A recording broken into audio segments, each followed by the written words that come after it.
Welcome everyone to ESPN's presentation of the 2011 Insight Bowl. Tonight from Sun Devil Stadium in Tempe, Arizona, on a beautiful night in the Valley of the Sun. A Big Ten, Big 12 matchup, just the second meeting all time between Iowa and Oklahoma. Good evening, everybody. Welcome to Tempe. Sean McDonough along with Matt Millen will be joined shortly by Heather Cox. Delighted to have you with us for the Oklahoma Sooners.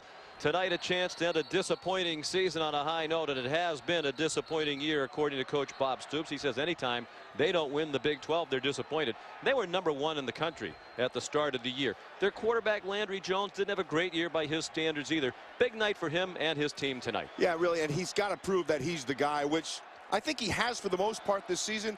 And don't forget, they lost a lot of people this season. They lost Dominic Willie, their running back. Then they lost Ryan Broyles, the receiver. Key people. The quarterback is the guy who's got to get him over the edge. Tonight, he is the key. Landry Jones has to be able to carry this offense. Ryan Broyles out with a knee injury, suffered 3 games ago. Jones hasn't thrown a touchdown pass since then. He's thinking about coming out into the NFL draft at the end of his junior season. Another reason why it's a big night tonight for Jones. He's played about half the year without their leading rusher, Dominic Whaley. Broyles out the last 3, and no Jazz Reynolds tonight, their third leading wide receiver. Suffered a kidney injury that had him hospitalized for about a week after their loss at Oklahoma State. Bob Stoops, an Iowa graduate, coaching tonight against his alma mater. Tremendous record, fastest coach in the history of major college football to win 100 games. He's now won 138. It has them in a bowl game for the 13th year in a row, coinciding with the length of his tenure in Norman, and 13 straight bowl games is an Oklahoma record. Kenny Stills will be called upon to fill the void tonight in the absence of Broyles and Reynolds. Iowa won the toss and will receive. Patrick O'Hara will kick off for Oklahoma. Keenan Davis and Jordan Bernstein are back deep for Iowa. Oklahoma 9-3 for the year. Iowa 7-5. Iowa trying to defend its Insight Bowl championship a year ago when they upset Missouri under very similar circumstances. About 6 yards deep in the end zone. Bernstein took a knee. And Iowa will start from the 20-yard line, led by quarterback James Vandenberg Jr. from Keokuk, Iowa, southeast corner of the state. Had an up-and-down year like his team. Second in the Big Ten in passing yards per game at 234, behind only Russell Wilson of Wisconsin. Very efficient, as you saw, with 23 touchdowns, only 6 interceptions. Playing without Marcus Coker, their leading rusher, suspended tonight. It'll be running back by committee. They start with Brad Rogers, ordinarily a fullback. Lined up in a one-back set. He got 3 yards, tackled by Tony Jefferson. It'll be 2nd and 7 for the Hawkeyes. So when you watch this Iowa offense, you talked about they're missing their main running back in Marcus Coker. They're going to do it by committee tonight. The key to this offense will be this offensive line. That has been the one consistent thing all season long. That is a trademark of Iowa. Blitz from Oklahoma, and the pass incomplete, intended for Marvin McNutt and broken up by Tony Jefferson, who's been involved in both of the plays here to start the game. And Jefferson's a standout, plays linebacker, plays safety, plays all over the place. Oklahoma has a number of guys who can make plays, but they've also had a number of guys who've given up some big plays. And that's really what's hurt this defense in the last part of the season. 3rd down and 7.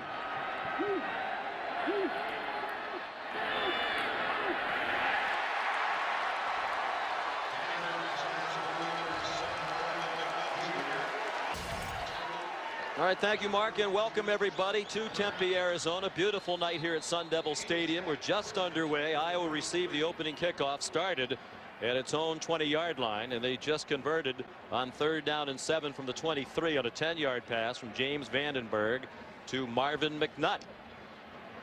Iowa 7-5, Oklahoma 9-3.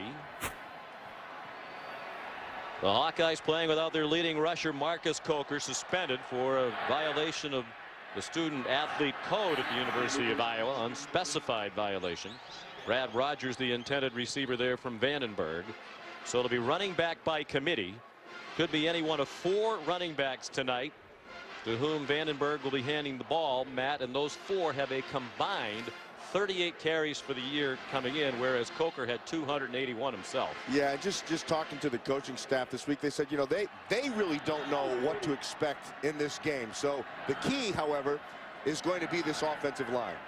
Jordan Canzeri is the tailback now, following Brad Rogers, and Canzeri fought his way back near the line of scrimmage, ridden out of bounds by Jamarcus McFarland and David King, 2 members of that defensive line for Oklahoma. They just got a nice big push up front inside, King and McFarland. And if that interior of that Oklahoma defense, if they can control the interior of this Iowa offensive line, that will bode well for them. They don't really have they have one guy who's a pass rusher, and that's Alexander on the outside. The rest of them, they're going to have to work to get things. 3rd down and 11. Iowa just converted on 3rd and 7. Vandenberg out of the shotgun. Throws incomplete, looking for Marvin McNutt, who was the Big Ten wide receiver of the year, and they'll need a big night for him tonight without Marcus Coker. Now 4th down. Jamel Fleming, when you look at these guys, Fleming is probably a little bit better athlete than McNutt. He's a faster guy. McNutt has to run perfect routes here in order for him to be able to get to where he's going to go tonight in terms of getting open. Eric Guthrie to punt to Kenny Stills. Ryan Broyles was their punt returner, leading active punt returner in the nation before he went out for the year with the knee injury 3 games ago. Line drive punt. Stills let it bounce, thought about fielding it on the bounce, and then got away from it. And it's downed at the 25 by Zach Derby. So here comes Landry Jones, junior from Artesia, New Mexico. We mentioned many believe he's had a disappointing year. That's hard to believe given that he's 4th in the country in passing yards per game, and he's thrown for 4,302. But the touchdowns are down, the interceptions are up. His play has been inconsistent. Mel Kiper the other day on SportsCenter said he was the most disappointing player in the country this year. Yeah, well, I wouldn't go that far, but he needs help. But he's going to have to carry this offense here tonight. Tosses it right away to Roy Finch. And he goes out of bounds across the 30. Gain of 5, banged out by Sean Prater. Let's take a look at tonight's impact players, brought to you by Chick-fil-A. Finch is now their main ball carrier after they lost Dom Whaley, who was their leading rusher midseason, to a broken ankle. Stills is their leading receiver without Broyles and without Jazz Reynolds tonight, both out due to injury. Stills is very talented, 58 catches on the year. Finch spins ahead for a yard. James Morris, Thomas Nardo combined to upend him after a 1-yard gain. 3rd and 4 for Oklahoma, playing without Ryan Broyles for his ACL in their win in Norman against A&M after setting the all-time record in college football at this level with 349 career receptions. James Hanna, the tight end, in motion. Landry Jones with plenty of time, throws it in the flat. Trey Frank stops short of the 1st down, and an excellent tackle by the linebacker James Morris, their leading tackler for the year, sophomore from Solon, Iowa, right down the street from the University of Iowa. Yeah, you're going to watch Morris. He's going to just jump to the outside because he's got that outside flat in coverage. And that's just good, disciplined defense. Staying where you have to be, letting the offense come to you. Let him throw underneath, Sean, and then make the tackle in front of you. Well done by Morris. 3 and out for Oklahoma on the Sooners' first possession of the night. Tress Way to punt.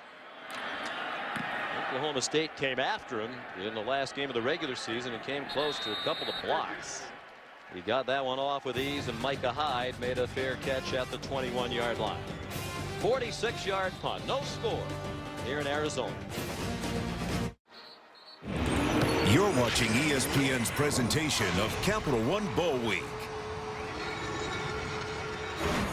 And Capital One Bowl Week continues with the 23rd annual Insight Bowl from Tempe, Arizona, Sun Devil Stadium. Iowa and Oklahoma, each team has had it once. Each team has punted. And the Hawkeyes begin 1st and 10 at their own 21-yard line. James Vandenberg, the quarterback, will go out of the shotgun. Jordan Canzeri. They fake it to him. Vandenberg, a pass that was batted down, incomplete. Here's Heather Cox. Sean, Kirk Ferentz and Bob Stoops share a very deep Iowa bond and over 30 years of friendship. Bob Stoops was actually a defensive back at Iowa and then was an assistant coach there for 5 years. Kirk Ferentz was the O-line coach while Bob was a player for 2 years. The two actually interviewed for the head coaching job at Iowa on the same day. Now, just how strong are Coach Stoops' Iowa ties? Bob met his wife Carol at Iowa, and their 3 kids yell, "Go Hawkeyes," every game day. Bob insisted that chant won't happen today, saying, "We'll battle tonight, then tomorrow our family can go back to being Iowa fans." Yeah, they remain very good friends. As a matter of fact, last year when Kirk Ferentz brought the Hawkeyes here for the Insight Bowl against Missouri, Stoops and the Sooners were out here to play in the Fiesta Bowl across the Valley of the Sun. Bob Stoops and Carol and the kids came over to this game dressed from head to toe in Hawkeye garb. Missouri Athletic Director Mike Alden didn't like that when he saw them. Fellow members, of course, at the time of the Big 12. Vandenberg on 3rd and 10, throws, intercepted by Jamel Fleming, and he's chopped down inside the 15-yard line by Riley Reif, and then a late flag is thrown.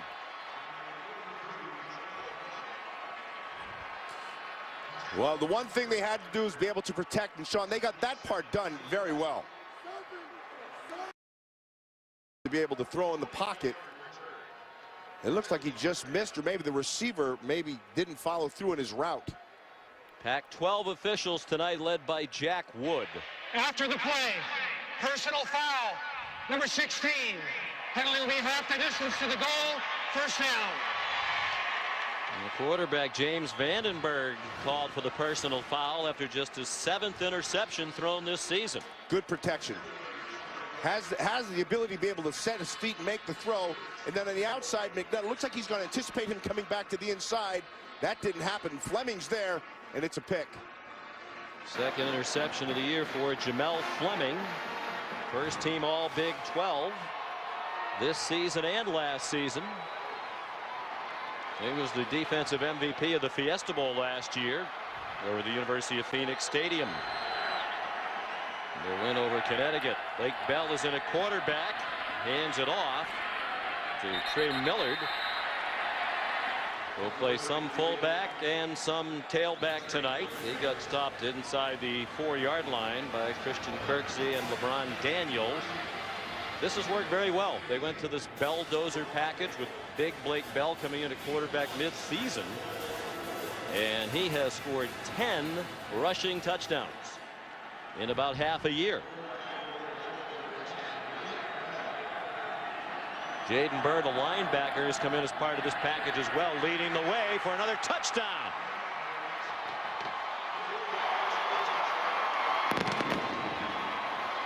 The 11th rushing touchdown of the year for Blake Bell.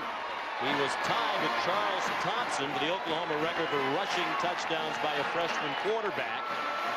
And now Bell has that record all by himself with his 11th score of the year, 4 yards out. They're not trying to hide anything, Sean. They line up with a bunch of blockers. They say we're going to run the football, and then they just go ahead and do it.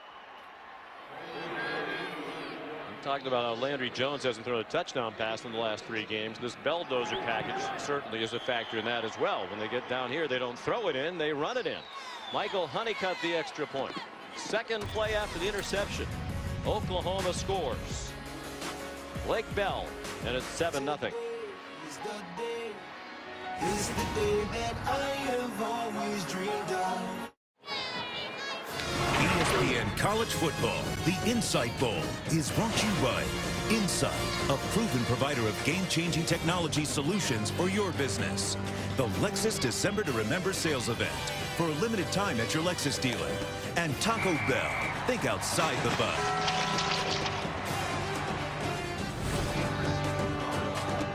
Blake Bell has now scored a rushing touchdown in each of the last 6 games for Oklahoma. And the Sooners lead 7-0, needing just 2 plays to go the 10 yards after the interception thrown by James Vandenberg, who's Been off target so far tonight. If that continues for Iowa, it could be a very long night. Hawkeyes 2 touchdown underdogs coming in. Patrick O'Hara kicks off.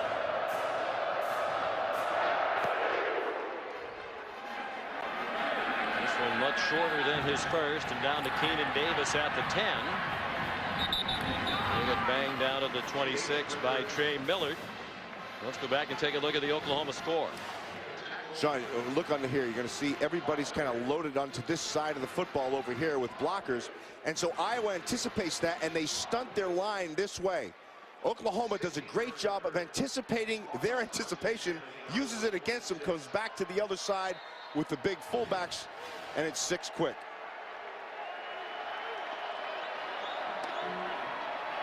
Bell's a big guy, 6'6". Nearly 250 pounds. There's Jordan Canzeri, true freshman. Part of the running back by committee tonight. He's out to the 29-yard line. They list him at 172 pounds, and that might be a little generous. Yeah, that might be soaking wet with a rock in his hand. I watched him in practice the other day. Sean, he was so little. I mean, it was blatantly obvious. He had his helmet on. It was the biggest thing on his body. That was it. Even James Vandenberg, his quarterback, referred to him as tiny. We met with James yesterday. Draw to Canzeri. And he has a first down. He is small, but Mike Daniels, their defensive lineman who tries to tackle him in practice regularly, said he's very strong, compact, build, and hard to knock down with very good balance. Looks like a wiry type of guy. He's got some toughness. And the coaches really liked him. I mean, he pulled his hamstring in the season, so he didn't get the kind of playing time that he would have liked.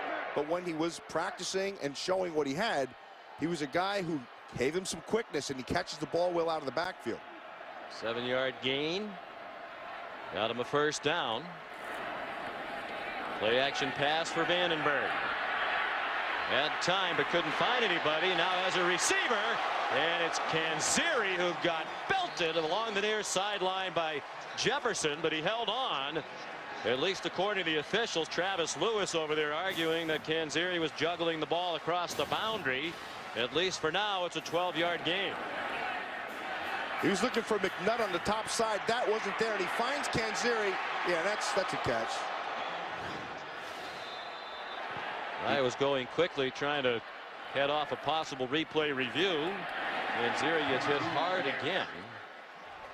And it's a gain of 2, but they're across midfield to the 49. Here's Heather. Sean, you guys are talking about the true freshman Jordan Canzeri. He's had so many reps this season in a game that Kirk Ferentz said, I have absolutely no idea what to expect. The key is getting him out of the locker room. I'm afraid he's going to be so nervous. Once he gets his first couple hits, he should be fine. But guys, I watched Canzeri during warmups, and he was constant movement, fidgeting, bouncing up and down, side to side, teammates coming up to him, constantly drinking water. This is a ball of nerves, guys.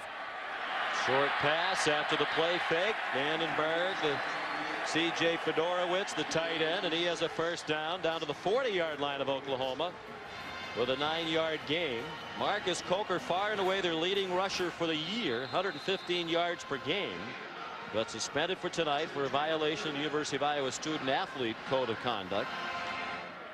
He's the second leading rusher in the Big Ten this year behind Monty Ball. But James Vandenberg said Coker's bigger and stronger, but the replacements tonight will be faster, quicker, and better in the passing game. So he's trying to emphasize the positive.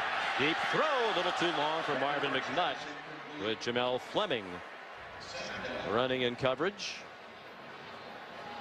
But Coker did by far the bulk of the ball carrying, 281 rushing attempts, most in the Big Ten. The next highest total on their team, 18 carries by DeAndre Johnson. Now he's a workhorse, and he gets, they'll hand him the ball, and he kept on going.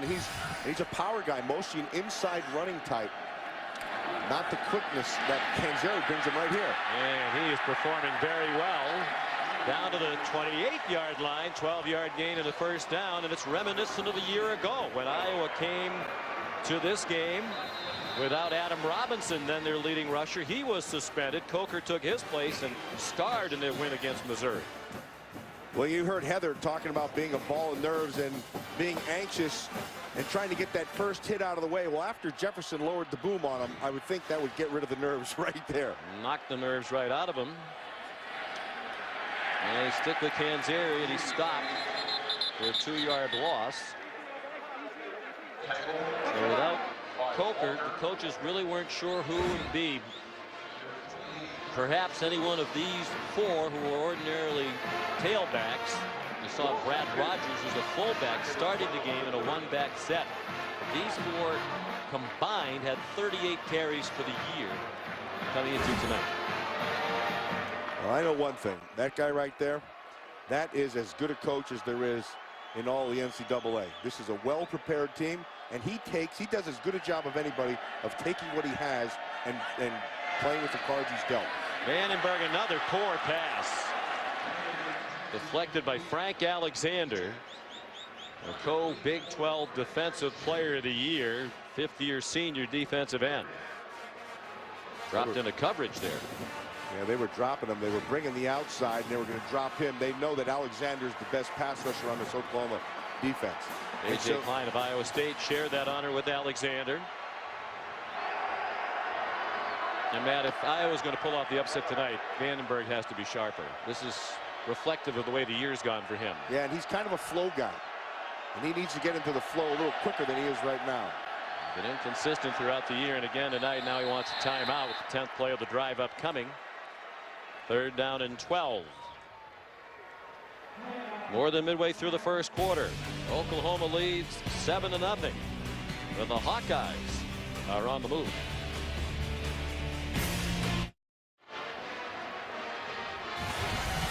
Back at the Insight Bowl for just the 2nd meeting all time between Iowa and Oklahoma. The other meeting was in September of 1979. First year for Hayden Fry as head coach at Iowa. Bob Stoops played safety that day, and like the rest of his teammates, had a very tough time tackling Billy Sims, who rushed for over 100 yards in the Oklahoma win. Oklahoma wound up going 11-1 that year. Barry Switzer. 3rd and 12 for these Iowa Hawkeyes. Vandenberg's going to run for the first down. Dives down at the 14-yard line. Good decision by Vandenberg. He sees it quickly. He spread everybody out. They tried to match it up on the outside, and once he sees backs turn to him, he knows it's an invitation to run. They needed 12. He got 15. And the drive continues. 11th play. Canzeri squirts down to the 9-yard line. Well, last year Coker was the stand-in for Adam Robinson, and all Coker did was rush for 219 yards for Iowa in their upset win over Missouri. And Kirk Ferentz was saying this Insight Bowl's almost scary how similar it is to last year. Iowa 7-5 coming here, an underdog against the team Missouri that had a junior quarterback who was thinking about going to the NFL draft. Blaine Gabbert. Gabbert had a big night. He went in the NFL draft. Jones in the same situation tonight for Oklahoma. He hopes the results the same this year. Canzeri again ran into Tom Ward, sophomore middle linebacker. Boy, I like him. Tom Ward plays with good intensity. He runs really well. He's got some good toughness. What I like about him is one of the few linebackers in the NCAA that'll hit you with his face. His face and hands first. And that's the significance, Sean, because a lot of guys play with their hands too much and they don't shock the blockers. This kid, he'll shock you. He'll shock you, and he has a little violence in him. He'll get off blocks. He's fun to watch. Originally from England. Moved to this country to Texas in the 5th grade. 3rd down and 4. Iowa just inside the 9. It's a running play, and it'll depend on where they spot it down. They're going to mark Canzeri short of the first down, and Kirk Ferentz has the decision to make. 4th down and less than a yard after the run by the freshman from Troy, New York.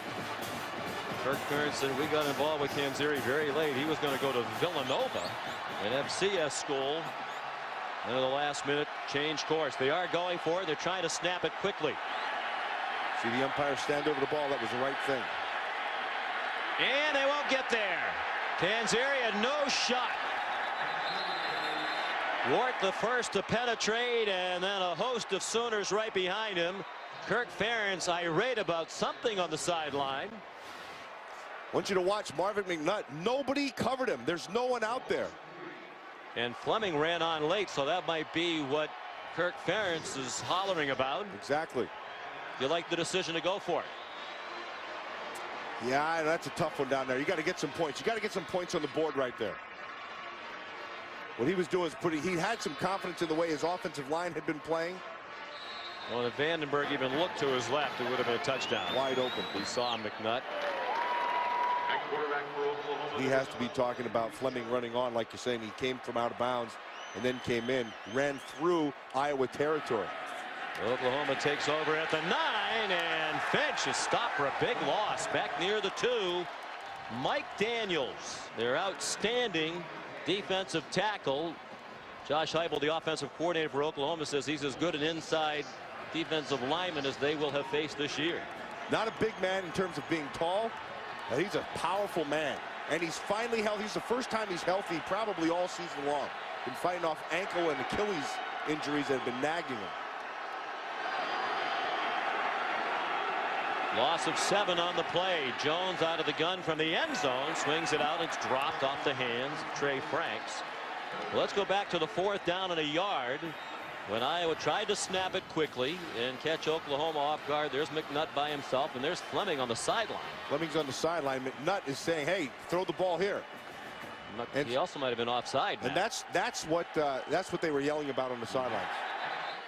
That's what Ferentz is yelling and getting after the officials on. Reese Morgan, the offensive line coach, Ken O'Keefe, they all saw it. 3rd down and 17. Big play here. Iowa pressures Jones, and it's almost intercepted by LeBron Daniel. Looked like they were trying to set up a screen out of the end zone. Dangerous play intended for Roy Finch. And LeBron Daniel almost had a pick 6. Ooh, if he could catch the ball, he would have had a pick 6. Yeah. Norm Parker dials up a little bit of pressure. Binns comes off the left end untouched, but Daniels is the guy who keyed that whole thing. That first down play put a little bit of oomph back into that defense. Tress Way almost on the back line of the end zone.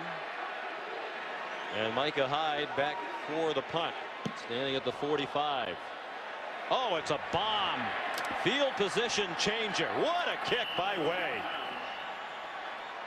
Out of bounds at the 30-yard line. A 67-yard punt.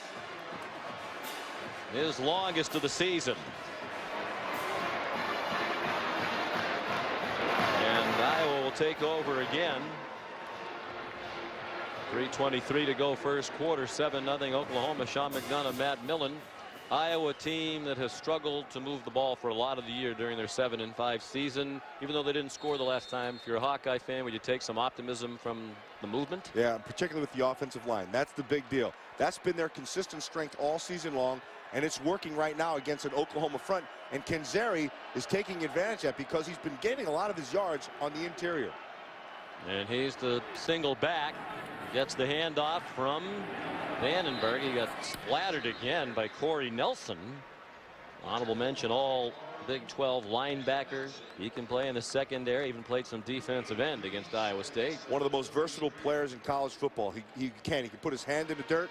If you ask him to rush as an outside linebacker, he can do it. If you ask him to play a 34 backer or 4-3 backer, can do all those things. Athletic, smart. Gain of 3. Kenzeri off left tackle, slipped down. Looked like he had some running room. Tony Jefferson tripped him up. You know, Sean, I think Kenzeri's one of those guys, because he's so small, he has great little quickness. But when he does get hit, I think, you know, there's a lot of, when he gets hit, he flies pretty easily. So they knock him off, they knock him around, but I think it may not be as bad as it looks. Kenzeri is carried on the last 6 snaps for Iowa. 3rd down and 5. Vandenberg just 3 out of 11 passing. Rogers was the running back. Vandenberg incomplete again. Looking for Keenan Davis. There's a flag down. Might be for pass interference with Demontre Hurst in coverage.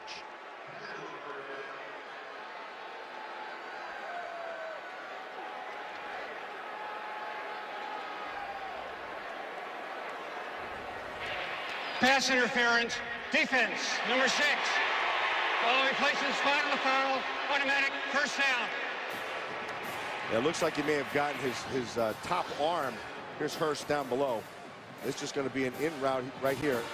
He reads it perfectly. Now he gets his hand on him up top. See that? Hurst, the second-year starter, junior from Lancaster, Texas. Second team All Big 12 this year.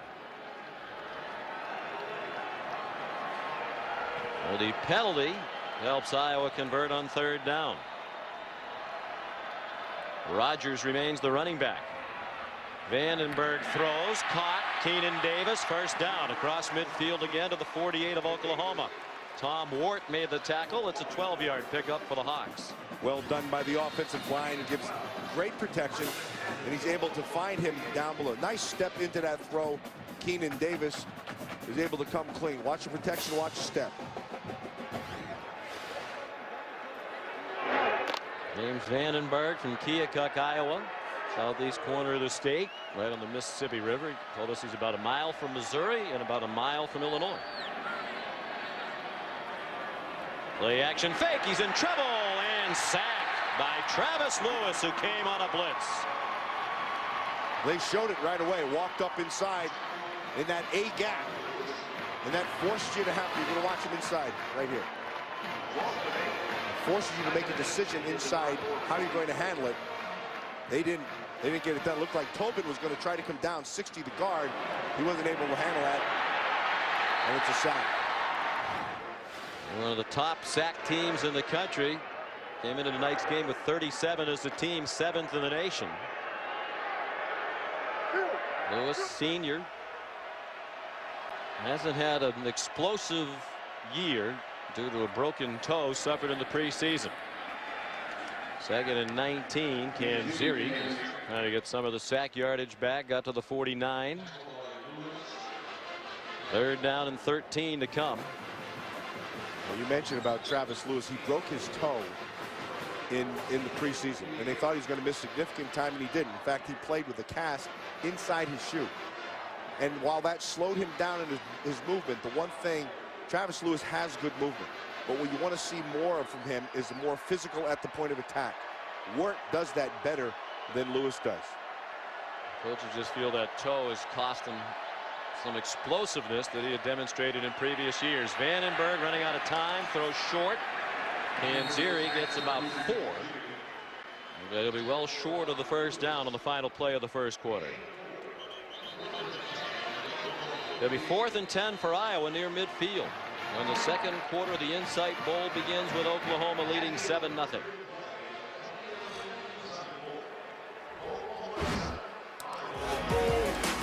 It's the day that I have always dreamed of.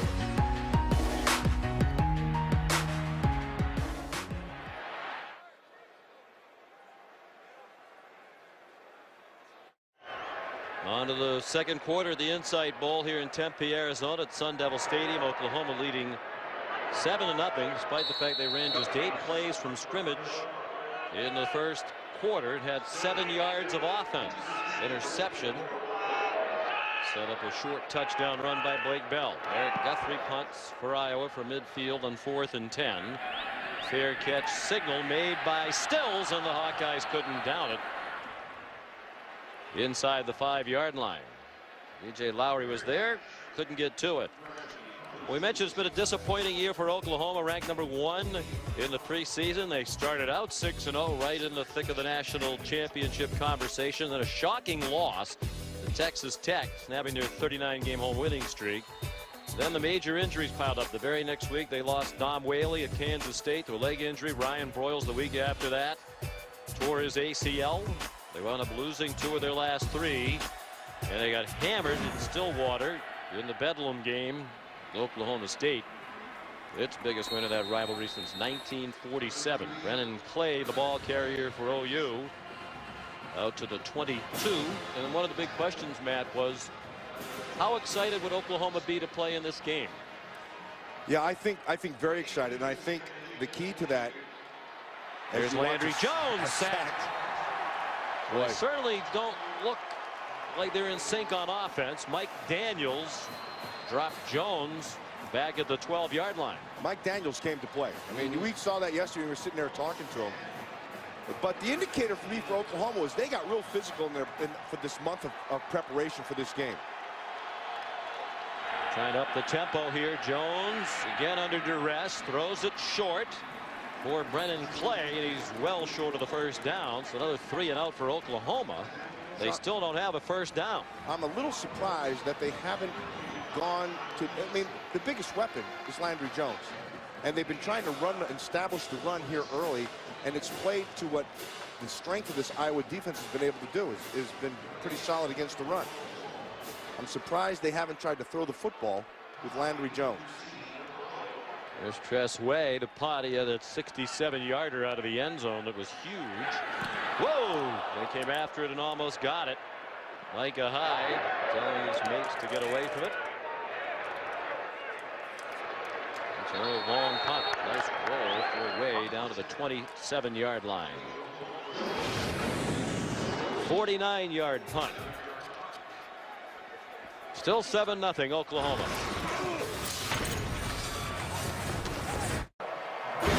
Capital One Bowl Week continues tomorrow. Another big day of college football action on ESPN and ABC. It starts at noon Eastern on ESPN. Texas A&M and Northwestern in the Meineke Car Care Bowl of Texas. Then at 3:30 on ABC, Cincinnati and Vanderbilt in the AutoZone Liberty Bowl. Or on ESPN, you can see Illinois and UCLA in the Kraft Flight Hunger Bowl.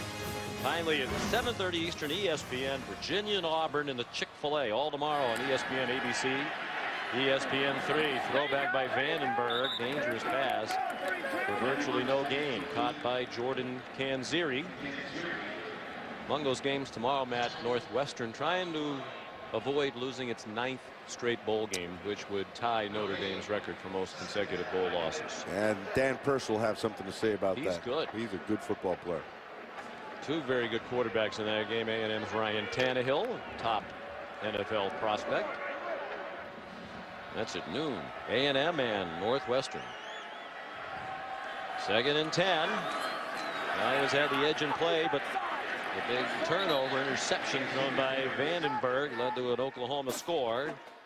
Canzeri out just shy of the 30. It'll be 3rd down and a little more than 7. You're talking about all these NFL players and all these bowl games, and we got a couple of them right here. Riley Reif, the left offensive tackle, just a junior, but highly ranked, and a good physical kid. He was an outstanding wrestler. He's a 300-pounder. In high school, he was 121-1, 3-time state champion. Going against Frank Alexander, that is a nice little game within a game. 2 of the best at their positions in the country. Alexander couldn't get around Reif there, and Vandenberg throws deep and too long for Marvin McNutt, with Aaron Colvin, the safety man, in coverage. Well, you're going to want to have good protection, and Reif gives it to him right here. Alexander just going to, you're going to have to get an edge when you're rushing a guy like Riley Reif. And because he had that time, McNutt not quite down the field where they're kind of out of sync. I agree with you, Sean. They just don't look kind of in sync right now in this passing game. Well, Vandenberg's off. Line drive punt, not a good one by Guthrie, and still with some room made a fair catch at the 34-yard line. And Oklahoma get the offense moving. 36-yard punt.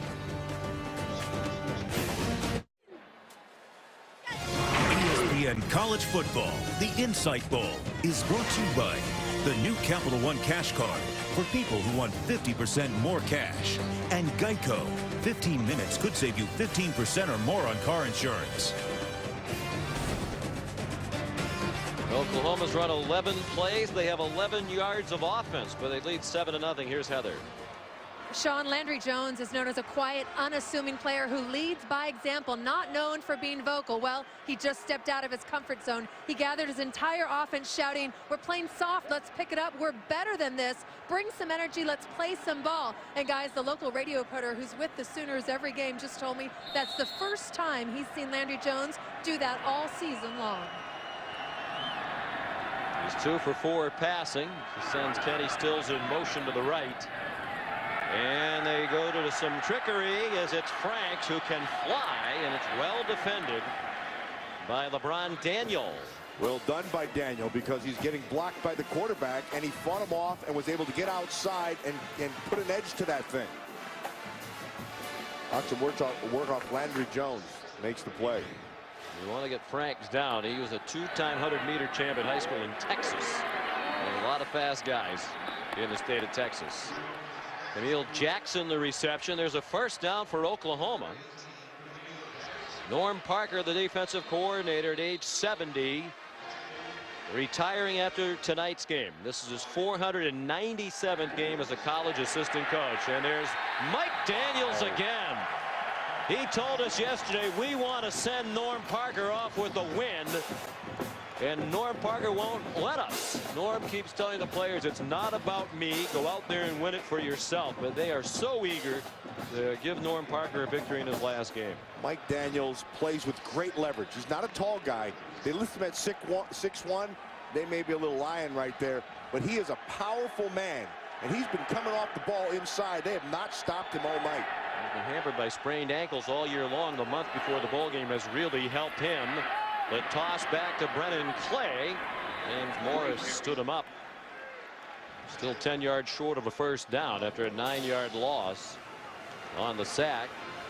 And Norm Parker, one of the terrific defensive coordinators in college football for a long time, 13 years, the entire Kirk Ferentz era, on the staff at Iowa. Named the National Assistant Coach of the Year by the American Football Coaches Association this year, and a vote of his peers. He'll be honored at their convention. Third down and 11. Jones likely changing the play. Has time and throws, caught, first down. Camille Jackson again, true freshman from Arlington, Texas, who has been getting much more playing time with the injury to Broyles and now to Reynolds. Well, the whole thing starts because they're able to protect, giving him time. And when this guy has time to throw, he can carve you up. He's playing a zone back there. And with that time, you're able to find the holes in that thing. 15-yard gain. 11 catches this year for Jackson. 8 of them have come in the last 4 games since Broyles went down. Play action fake by Landry Jones, and it's through the hands of Kenny Stills with Sean Prater, first team all Big Ten cornerback in coverage. This is more what I was expecting to see out of this Oklahoma offense. That one's just off the fingertips of Kenny Stills. But when this offense is on, it's on the shoulders of Landry Jones. Landry Jones, and he's very, very capable. And he's got some young receivers out there. They're just going to have to pick up the slack for what Broyles left. Jones has not decided if he'll come back for his senior year. Tonight could play a part in his decision making. Pinched the catch. He's down to the 25.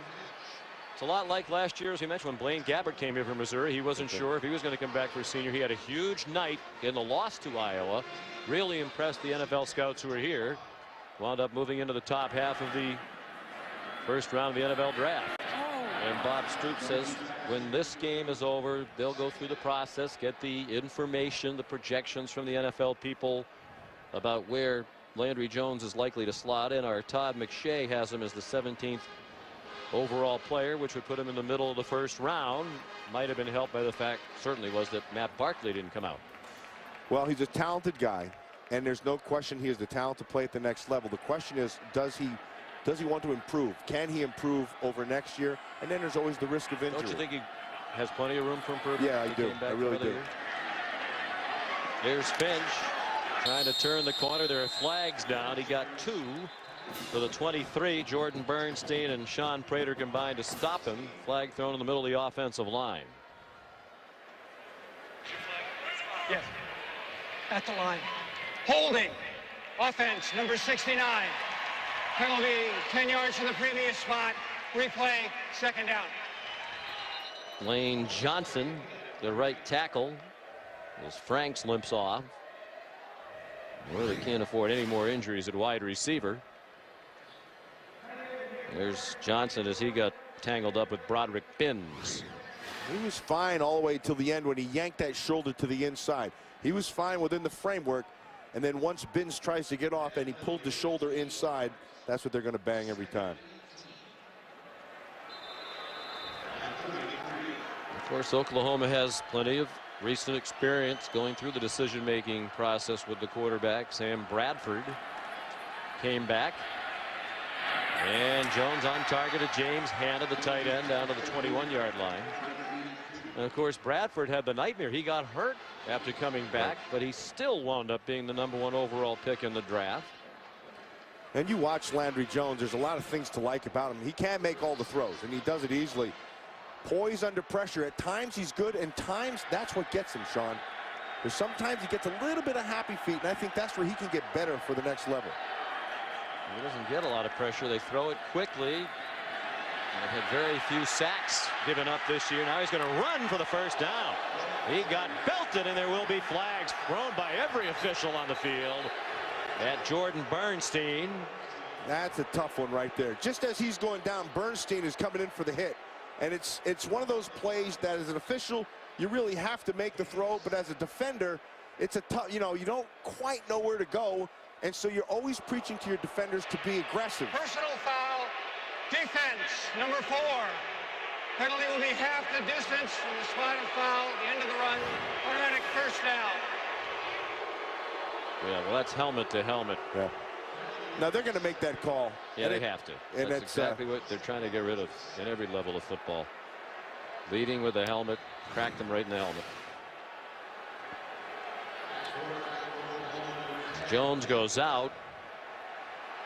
Apparently not because he's wobbly. This is where they go to that belldozer package with Blake Bell, who scored the only touchdown of this game from 4 yards out. Jaden Bird, the linebacker, number 55, over there helping out as a blocker. But without Aaron Ripkowski, one of their fullbacks tonight due to injury. And Bell belldozes his way inside the 4. Yeah, and the other guy in that is Trey Millard.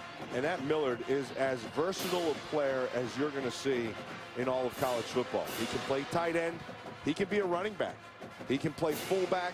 He'll be your H-back, go back and forth and catch the ball out of the backfield.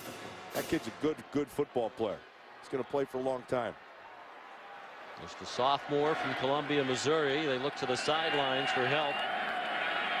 2nd and goal, midway through the second quarter. Oklahoma already leading 7-0.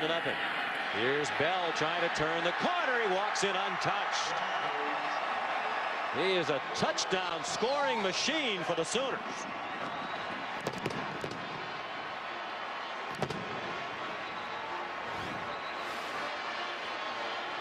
It's just power football. I mean, I don't know what else to say. You have this, the big belldozer right there. Great block by Miller. Yeah, Miller he always does a good job.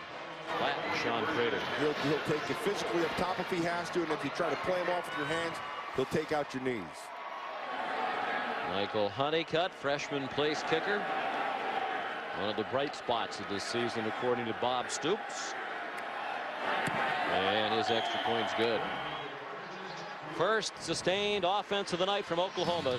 12 plays, 66 yards, and Bell has scored his 2nd touchdown of the night, both from 4 yards out.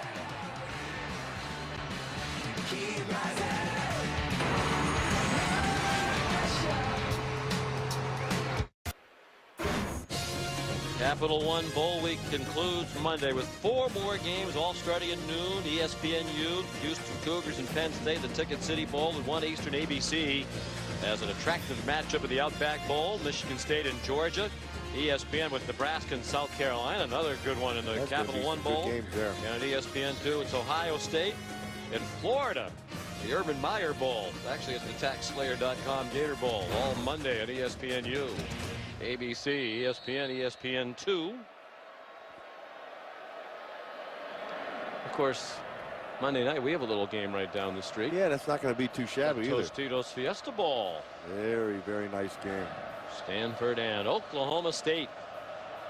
Oklahoma leads 14-0 as Patrick O'Hara kicks off. Eden Davis from the 4. Hands it off. Jordan Bernstein. That wasn't all that tricky. They weren't very far apart. Didn't really set it up. Let's set up Reese Davis in the studio at the Sports Center right now. Reese. See, what would be really tricky, Sean, is if Tom Brady tried to throw with his left hand, but he's not going to do that, and he is going to play. He's got a bad left shoulder, listed as probable Sunday against the Bills. Was somewhat limited during practice today. Belichick was asked what he did, and he said, play quarterback. Mississippi State beat Wake Forest 23-17. Old Vic Ballard went for $180 as the SEC starts the bowl season 1-0. All right, Reese, thank you. Here it's Big 10, Big 12, and the Sooners out of the Big 12 lead 14-0. Damon Bullock, the ball carrier now, as running back by committee continues for Iowa. Frank Alexander made the tackle. I think overall for Iowa, I think what they wanted to do coming in here is fine. I think the offensive line is doing well. I think Kanzeri's doing fine. Vandenberg was the X factor. Right now, he's not played very well. 6 for 15. They've moved the ball. They got stopped on that 4th down inside the 10-yard line. And they have to take advantage when they get opportunities tonight. Bullock's in trouble, and he's taken down for a loss back at the 16. David King and Frank Alexander again. What a year Alexander's had. 5th-year senior out of Baton Rouge, Louisiana. Yeah, this is really well done. Just coming off up top against the tight end and working off Riley Reif as well. He holds the edge, and when you have a defense, you have to have a point to defend. Alexander set the point, and then here comes the help. Well done. Second team Walter Camp All-American, in addition to being the Big 12 co-defensive player of the year. Playing that right side in college, he looks like a left defensive end to me at the next level. Vandenberg on 3rd and 12, under pressure, got it off for a 1st down to Keenan Davis, who got smacked at the 37 by Joseph Iboloye and Tony Jefferson, and that stung Davis, who comes off after a 21-yard gain. Watch the window he throws into. And here, that's as good as it gets right there, Sean. And so it's the inconsistency that we've seen here out of Vandenberg. Remember, 2 years ago, we watched him against Ohio State. He almost pulled off a massive upset and was just as good as could be. And this year, he's had very good games, and he's had average games. He needs to be more consistent. Hands it off to Bullock. Flag thrown where you'd expect a holding call. Bullock's another true freshman running back. Just had 8 carries for the year prior to tonight. Out of Mansfield, Texas. Tom Wart and Jamel Fleming combined on the stop. Holding, offense number 73. 10-yard penalty, replay, 1st down. Adam Geddes, senior right guard, 2nd team all Big 10. Coach Ferentz calls him the Cobra because he will strike you. Yeah, well, that time he didn't strike. That time he bit, and he held on, and he shouldn't have. And you know, when you watch this Oklahoma defense, there's a couple guys who keep showing up on tape all the time. One of them is Jamel Fleming on the outside. And you know what I really like about him, Sean? He's a corner who'll tackle you, and he gets involved. 1st and 20. Oops. Oh, Yeah, flag down. Accidental telestration and a big play, but what's the flag? It's Cavante Martin Manley to the 35-yard line of Oklahoma, chased out by Iboloye. But there are flags at the line of scrimmage. 38-yard gain if it stands. But Travis Lewis is indicating it's going against Iowa. Illegal formation, offense. Too many men in the backfield. 5-yard penalty from the previous spot. Replay, 1st down. Very uncharacteristic of Iowa. 9th in the country in fewest penalty yards per game. Only 35 penalty yards per game, but they're hurting themselves here tonight. Almost to their average per game for the season. And Ken O'Keefe said they cannot get behind the chains. They're way behind them. Yeah. It probably had somebody line up wrong. A wide receiver maybe who should have covered a tackle probably was in the backfield. Wipes out a huge play. 1st and 25. Vandenberg after the fake. Room in the flat for Bullock. And he's chopped down by Fleming, living up to Matt's description as a spirited tackler. Yeah, he's easy to like. You put him on a guy, ask him to cover a man-to-man outside, he can do that. You ask him to blitz, sometimes he'll do that for you. But the best part for me with Fleming is that he has an opportunity to make a tackle. he doesn't shy away from it. And I've been around some guys, some corners, they get allergic to the tackles. Not that kid. Is that a little alarm? Tell us about a game coming at noon tomorrow? Must be. We still have a little time. It's the next game up. There's Vandenberg, who staggered a bit as he threw it in the general direction of Marvin McNutt, who's been well covered tonight. By Jamel Fleming. Yeah, and he's locked up on him. McNutt is a receiver who doesn't have great speed. He's probably a 4.55 guy, maybe 4.6-ish. And when you have that type of speed, what you have to be able to do is you have to be able to use your body, but more important, in your routes, they all have to look the same. You have to be able to control your hips and get in and out of your breaks, make everything look the same. One catch tonight, 79 for the year. That's 3 away from Iowa's single season record of 82 by Kevin Casper back in 2000. Vandenberg on 3rd and 14. Didn't get rid of it and got flattened by R.J. Washington. Working against Riley Reef. Reef just pushes him up the field. Kind of, whoa, got some power on Reef. And Reef tries to set him up the field. Watch him just come with power. He got inside on him. And that's a sack. Well done there.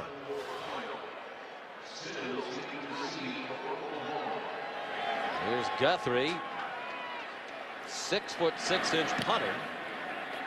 I don't often see a punter that tall, but he was a cornerback in high school in Nevada, Iowa. That's even more rare. He's 6'6" cornerback.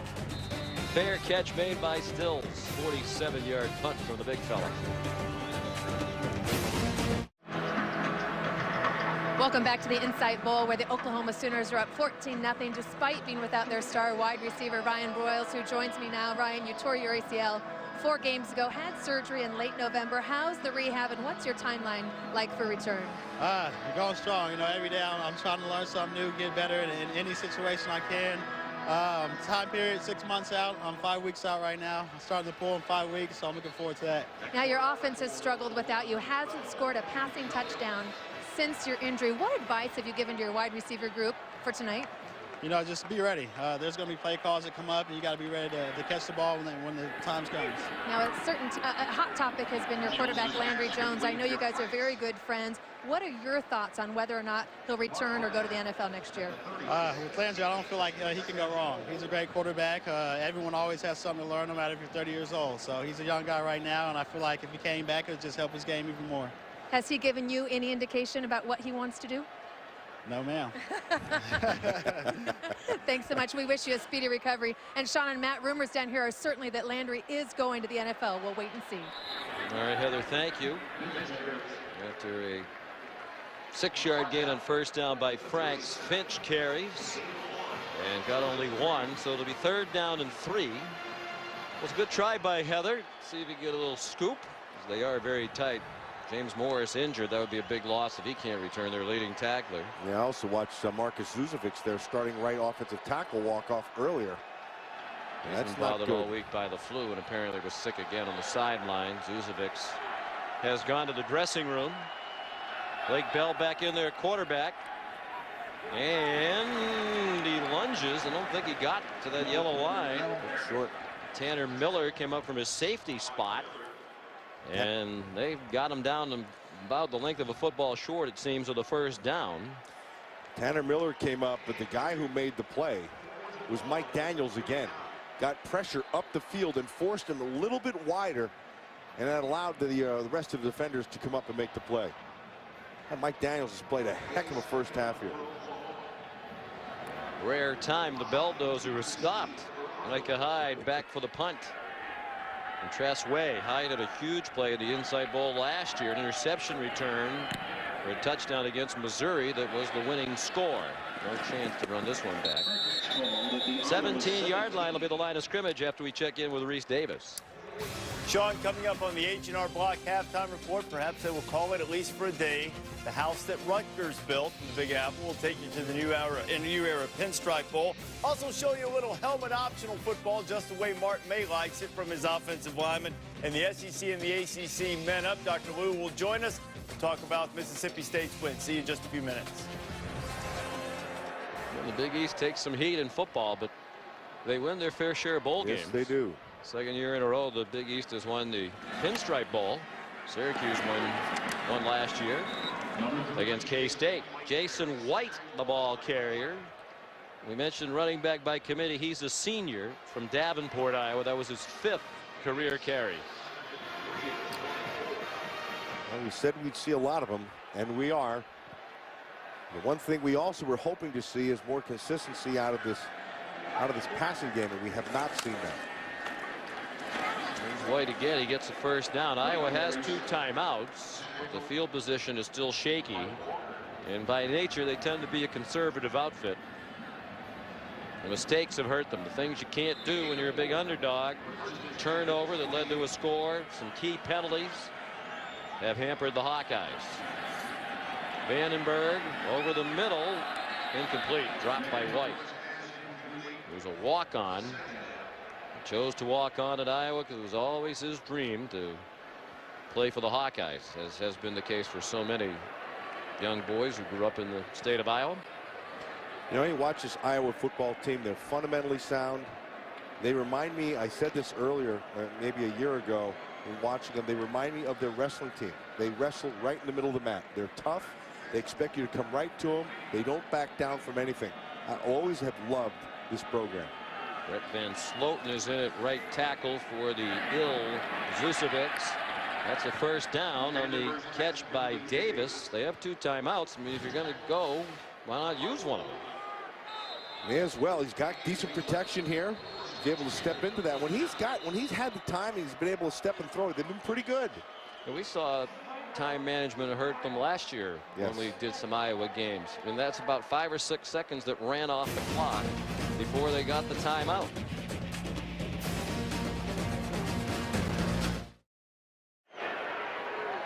While we were away, the referee Jack Wood told the clock operator to put 5 seconds back on the clock, so Iowa did get the timeout right at the end of the play as they were moving the chains. 17 seconds left and 1 timeout left for Kirk Ferentz. Vandenberg 9 out of 20 in the half for 89 yards and a very costly interception that led to an Oklahoma score, and now he's down on the turf back at the 34-yard line. That snap wasn't good right there. And then they're going to let the half end. Not a real good half for Vandenberg, not a real good half for Marvin, not as well. Yeah, just 1 catch. Really just 1 sustained drive for Oklahoma, but the defense set up the other score. Bob Stoops leads his alma mater 14-0 as they head for the locker room. And here's Heather Cox. Sean, thank you. Coach, without Marcus Coker, you vowed you'd still be a run-first team. How would you assess the way your running back by committee has performed in the first half? I think those guys are doing a good job. You know, we've made some mistakes that have hurt us a little bit, but those guys are working hard. James Vandenberg, your quarterback, 9 of 20 in the first half. What do you need to change to get him to be a little bit more efficient? Well, you know, I think we have to help him out a little bit, try to protect him a little bit more, and then work harder getting open. And, you know, we have some opportunities. We just got to cash in on them. Coach, thanks so much. He's exactly right. They've hurt themselves with some key mistakes. Halftime at the 2011 Insight Bowl, 14-0. Oklahoma leads Iowa. Now to the studio. Reese Davis, Mark May, and Lou Holtz, the H&R Halftime Report. You're watching ESPN's presentation of Capital One Bowl Week. Today is the day. It's the day that I have always dreamed of. Forever. When you call me the champ of the world.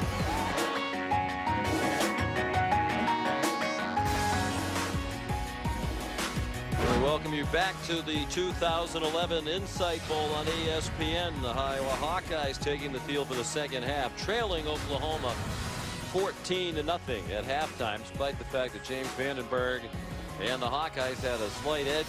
Statistically, it was certainly a defensive battle in the first half. Oklahoma leads 14-0. They had just 89 yards of offense, 66 of those 89 yards coming on 1 touchdown drive. Really the only drive their offense had all night long. The defense set up the other short touchdown. Welcome back to Tempe, Sean McDonough and Matt Millen. Rejoined by Heather Cox in a moment. What do you look for in the second half? Well, I think for Oklahoma, I think it's got to be Landry Jones. We talked about it at the start of the game. You got to put the ball in his hands. He's been their playmaker all season, and I think you go with that. I think it's been a defensive game, really, for both sides, Oklahoma and Iowa. And I think when you're talking about Iowa, it's got to be Vandenberg. Vandenberg's got to pick his game up, and he's not going to be able to get it from Marvin McNutt because Jamel Fleming has taken McNutt out of this game, so he's going to have to go other places.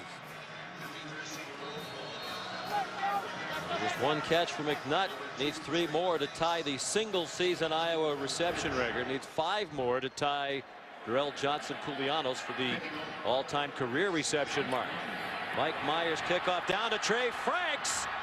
The kicker slowed him up just long enough to prevent a touchdown. Jason White made the tackle. Mike Meyer, the kicker, slowed him down just enough to stop the former 100-meter dash champion in the state of Texas in high school from going the distance. Well, you said it right, because when he's out in the open field, there's nobody going to be able to tackle him. Nicely done by the kicker to be able to force him back inside. Kind of stumbled a little bit, and the play was made. 52-yard return. Landry Jones 7 for 11 in the first half for 70 yards. Still no touchdowns. Hasn't thrown a touchdown pass in the previous 3 games. And again, every time they get down there close, they go to that bulldozer package with Blake Bell, who scored both touchdowns tonight. Jones, after play action, going deep to the end zone. Dropped.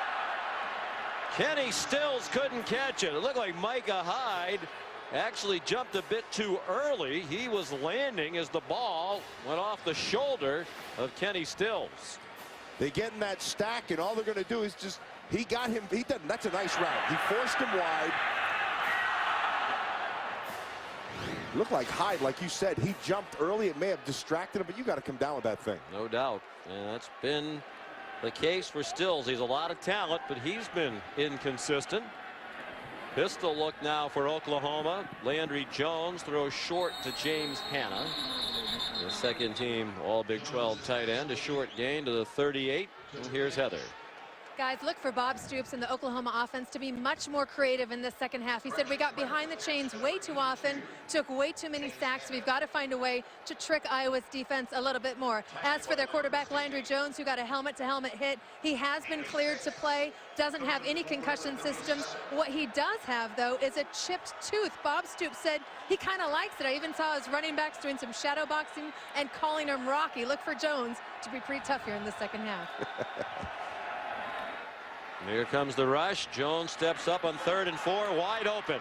Roy Finch, nice move inside the 25 and pulled down by Jordan Bernstein and Sean Prater at the 20. 17-yard gain, first down, Oklahoma. That's the second time that Roy Finch in this game has come clean underneath. And they're running zones, and he's coming, and in order to run that route underneath, it takes a little bit of time, and he had the time to be able to throw it. But Finch out of the backfield comes out and just runs opposite of where the play action is taking him. Pistol again for Landry Jones with Roy Finch behind him. Finch and spun around. An Iowa player lost the helmet. It was Mike Daniels who was in on the stop. And we've talked about Mike Daniels, and he had a whale of a first half, and he's doing it again. This time he's taking on the double team, and he gets held and still makes the tackle. Takes the double, splits it, gets held, spun, helmet comes off, makes the tackle, and he's ready for the second down. Oh, I like that kid. With good reason. Had time to heal those sore ankles. He's been much more explosive tonight. Jones throws, caught, Stills. First down inside the 10, tackled by Sean Prater. First and goal. Oklahoma, 9-yard gain. Will leave Jones in at least for now. Perhaps a chance to throw a touchdown pass for the first time in 4 games. I think the best chance for this Oklahoma offense is on the shoulders of Landry Jones. Making his 37th career start at quarterback tonight, tying Cale Gundy for the most starts at quarterback in Oklahoma history. Pass deflected and intercepted. Huge play for the Iowa defense by Broderick Binns. And Shawnee had a guy open in the back of the end zone. It was play action. The ball got tipped. I don't know who tipped it, but I know Binns came down with it. Binns may have been the guy who does both. There it is. Really well done. Binns gets his hands up. The ball is perfect because he has Stills right there. He's ready to go. Now, Prater could have undercut it, but he had his chance. The last 4 games, no touchdowns, 6 interceptions for Landry Jones. They left him in there, perhaps in part to get him off the schneid. He still couldn't get it done, thanks to the great play by Binns. From the 4-yard line, Kanziri got leveled by Jamarcus McFarland. Tom Wart also in on the play. And McGee. When they've tried to get to the edge and run to the outside, Sean, this Oklahoma defense has really gotten good push up the field. When Iowa has had success is when they've gone directly at that Oklahoma defense, with that offensive line coming off the ball just directly right at them. Well, the Iowa defense has played great tonight against the Oklahoma team, averaging 40 points per game, 10th in the nation. The offense has done very little. Vandenberg and a drop. And another mistake. Turnovers, penalties, and now a big drop by Keenan Davis, who's been drop prone. He had a critical drop in the 3rd overtime of their loss to Iowa State. Yeah, that one, you're running that inside, that 8 route, and you know this is well done by Vandenberg because he knew he was going to get pressure. He saw it, they showed it. He took the snap, knew exactly where the hole was going to open. Ball was right there. That's completely on Davis. No doubt. All you need to catch. Shotgun in the end zone for Vandenberg on 3rd down and 11. Rolls right and throws behind Steven Staggs. With Joseph Beloye in coverage. More of the same for the Iowa offense. Just can't make the kind of mistakes they're going to make tonight, particularly when you struggle to score as they do. You know, Sean, one of the tapes that I watched of this Iowa offense was Nebraska, and in that game they could not get any kind of rhythm, and this is the same type of game. Now, part of it is the Oklahoma defense, as it was with Nebraska defense. Eric Guthrie punting to the back of the end zone. Tress Way of Oklahoma got a 67-yarder off in the back of his end zone in the 1st half, and this is another bomb. Kenny Stills. Flags down. He's down at the 45 of Iowa. Christian Kirksey made the tackle. 55-yard punt for Guthrie. 13-yard return, but there are a couple of flags down.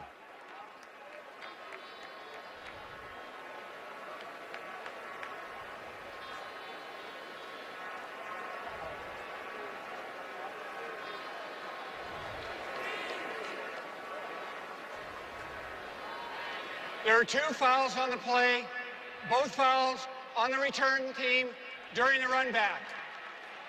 Illegal block in the back, number 52, that penalty is declined.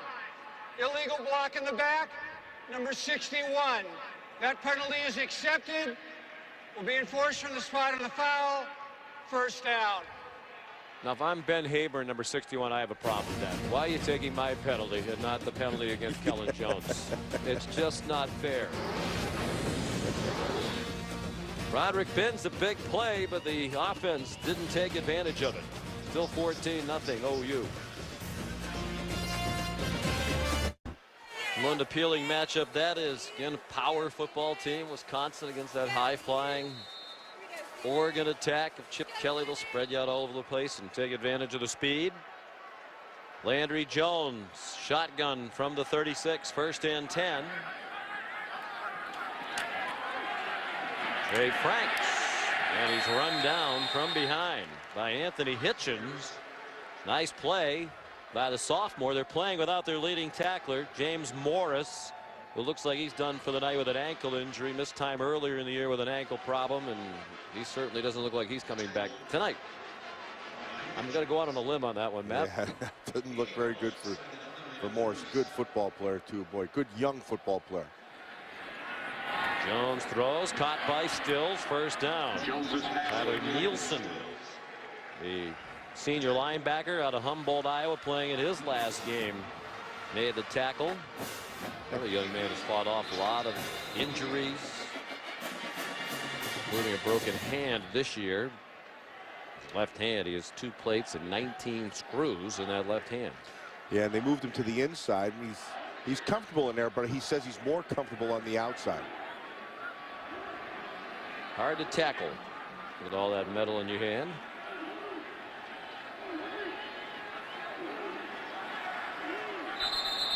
Movement prior to the snap.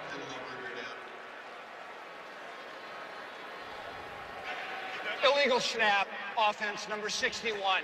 5-yard penalty, still first down. Ben Hayburn. He broke a hand earlier in the year. It's made it hard from the snap. He missed some time. Gabe Eichert moved over and played center, did a very nice job, and now he's moved back to guard. The coaches say Hayburn hasn't been quite as good a player since he came back from the injury. Brennan Clay running left, across midfield, tackled by Kirksey at the 47 of Iowa. 10-yard run. They need 5 more for a first down. You know, we've talked about Iowa and them trying to find their running game, but when Dominic Whaley went out of this Oklahoma backfield, that was a significant kick in the shins for this offense because that's a very good player. Belldozer type formation, but with Landry Jones still in there, throws a swing pass to Brennan Clay. Taken down by Nielsen, but it's a first down to the 39. There's Dominic Whaley, walk-on. Terrific story, transferred in out of a small college. He's having a terrific year when he suffered a broken leg trying to block on the first play from scrimmage at Kansas State. And he won't even be back in time for spring practice. He and Finch likely to battle it out to see who'll be the #1 back next year. They don't have many other options. They've had a lot of people leaving the program. Brandon Williams, a freshman, has announced his intention to transfer. There were 3 other running backs, or 2 others actually, Jonathan Miller and Jeremy Calhoun earlier in the year, so they were transferring out. You know, I think part of that is Coach Stoops. Hey, if you don't like it here, then hit go. the road, get out, and I like that. He wants guys who wants to be there. I want to be there. I want to be good Oklahoma Sooners, and they have to fit the program. And if they don't fit, you don't like it, then get your rear end out. There were a lot of rumors going around leading up to this bowl game that Brennan Clay was going to transfer out too, and he flatly denied it. Millard running left, breaks tackles, and it looks like he stumbled forward for a first down after getting free from Jordan Bernstein. Millard is characteristic drive here, a little methodical. Yeah, it is for Oklahoma. Yeah, and they're doing it in the running game. And then the short passes. The short passes are nothing more than long handoffs. But this Millard, we talked about him earlier, and they can put him at the tailback spot, what they're doing right now, or the fullback spot. He's just such a versatile player, and he's money every time you use him. Clay went out to the right. Jones looked that way and then threw it over the head of Kenny Stills, sophomore from Encinitas, California, covered by Sean Prater. And that's on Landry Jones because Stills had position inside, and he had the corner on his inside, his outside hip, and a better throw is 6 points right there. Had the protection. Oh.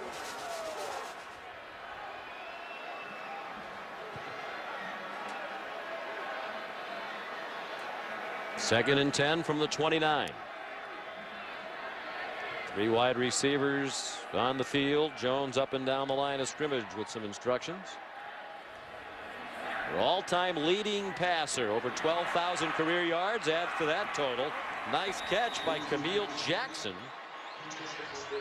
Landry Jones said he was very impressed by Camille Jackson in all those bowl practices, and he's had a nice night. 3 catches tonight, this one for 22. Well, that's a heck of a throw. You know, Micah Hyde, the corner, they were playing kind of that 2 with that safety on top. They come up to the line quickly. Clay, looked like he had the face mask of Micah Hyde as he delivered the stiff arm and went out of bounds at the 3-yard line.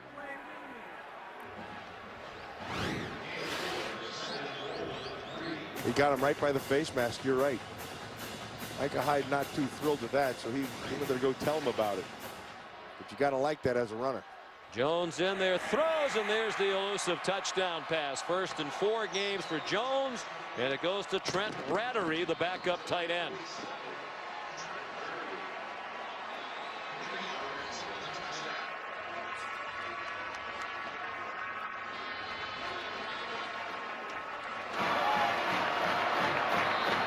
Landry Jones throws the touchdown pass. One play after what could have been a penalty on the offense for play grasping the face mask of Micah Hyde. Jay Norvell there, the co-offensive coordinator, another Iowa grad coaching against his alma mater. He was a fine defensive back at Iowa in the mid-'80s. Michael Honeycutt the extra point midway through the 3rd quarter. Oklahoma leads Iowa 21-0.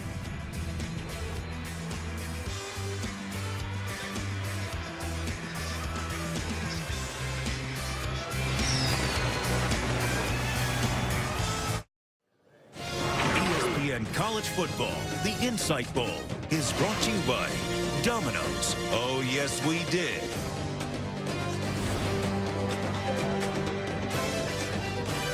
Yesterday, 6 teams of 5th to 8th graders from local schools here in the Valley of the Sun presented their plans for an international lunar base with judges panel of Honeywell engineers and NASA astronauts.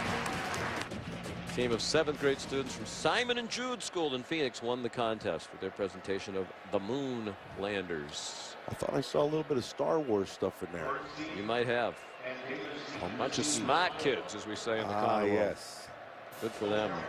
Nice annual tradition here at the Insight Bowl. 21-0 Oklahoma after a 10-play 64-yard touchdown drive on which Landry Jones went 4 for 5 and threw the touchdown pass. 1 touchdown in each quarter for OU. Patrick O'Hara kicks it away. Jordan Bernstein to the 25. Tackled by Sam Proctor. Time to look at tonight's H&R block. Never settle play. And it's Landry Jones who got rocked on this play by Jordan Bernstein, penalized for the helmet-to-helmet hit. And as Heather Cox told us at the half, Landry Jones wound up with a chipped tooth in that play. And he bounced back. Came right back. I think he might be proud of that chip chomper. He was happy to show it off. His teammates on the sideline.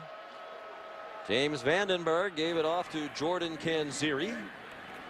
With a quality gain on first down. 7 out to the 32-yard line. Tackle there by David King. Midway through the 3rd quarter. Earlier this year, Iowa rallied from 21 down, 24-3 against Pittsburgh in Iowa City on September 17th. Late in the 3rd quarter, they were down 21. It was the biggest comeback in Hawkeye history. They won 31-27. In that game, they picked up the tempo, went no huddle. I wonder if they're tempted to do that here. Rousing win over Todd Graham's Pitt Panthers. I think it was Todd Graham. Was Todd Graham there long enough to coach the Pitt Panthers in that game? He's out here right now at ASU. Yeah, good for them. Of all the hires in this offseason, that's the one I least understand. There's a guy who everywhere he goes says, this is my dream job. I'm going to stay here the rest of my life and do a great job. And twice he's been one and done at Rice and Pitt. James Vandenberg carries. They convert.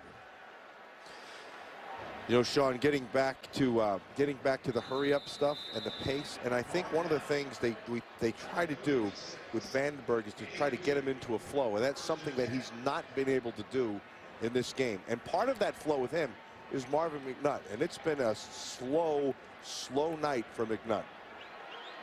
In his last game at Iowa, trying to set the single-season reception record and the career reception mark. It's not looking like he's going to do it tonight unless he gets much more involved. Nice tackle by Ibaloye on Jordan Kanziri in the flat, just a 1-yard gain, and a frustrating night for Marvin McNutt. Well, they've tried to go to him outside. He's been covered by Fleming for the most part. And Fleming, and then when, you know, down in the goal line, the frustrations came out when nobody even lined up on him. thrown to him. You can see 9, 1 reception for 10 yards.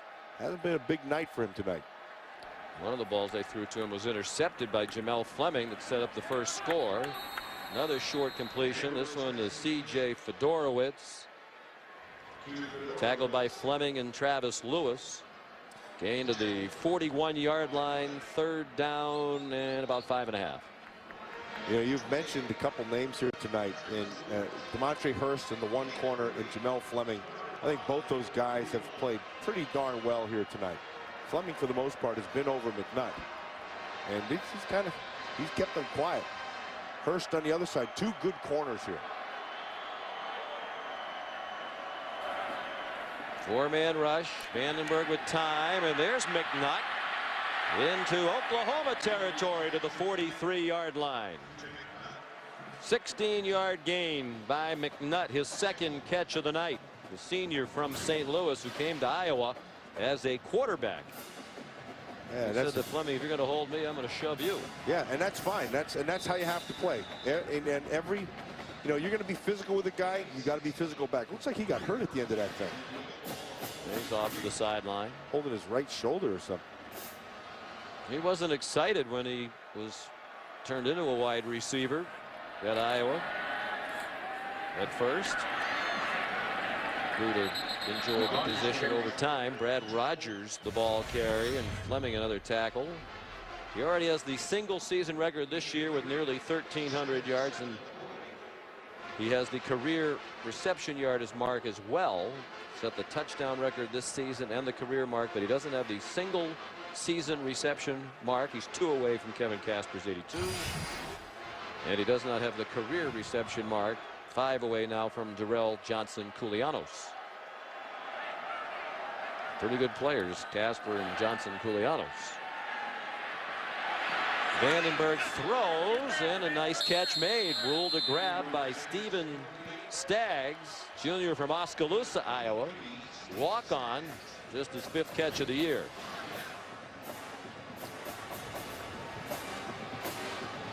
Ooh. That's a close one. He caught the ball. I don't know. They better snap it, because I would challenge that one, whether he was out of bounds on that, Sean, or not, when he had control. The ruling on the field is a completed pass. The ruling on the field is under review. And the line judge, Darrell Johnson, had excellent position there, but it'll go up to the booth. Dan Hill will tell you what he decided when we come back. While we were away, the referee Jack Wood announced the previous play stands as called, a catch by Staggs for Iowa. Wasn't enough video evidence to overturn the call. Vandenberg starting to heat up now, 4 for 4 on this drive for Kirk Ferentz. Marvin McNutt is still moving that left shoulder like it's bothering him. Nearing 3.5 to go, 3rd quarter. Vandenberg under duress had to throw it away, and a late flag thrown in the secondary.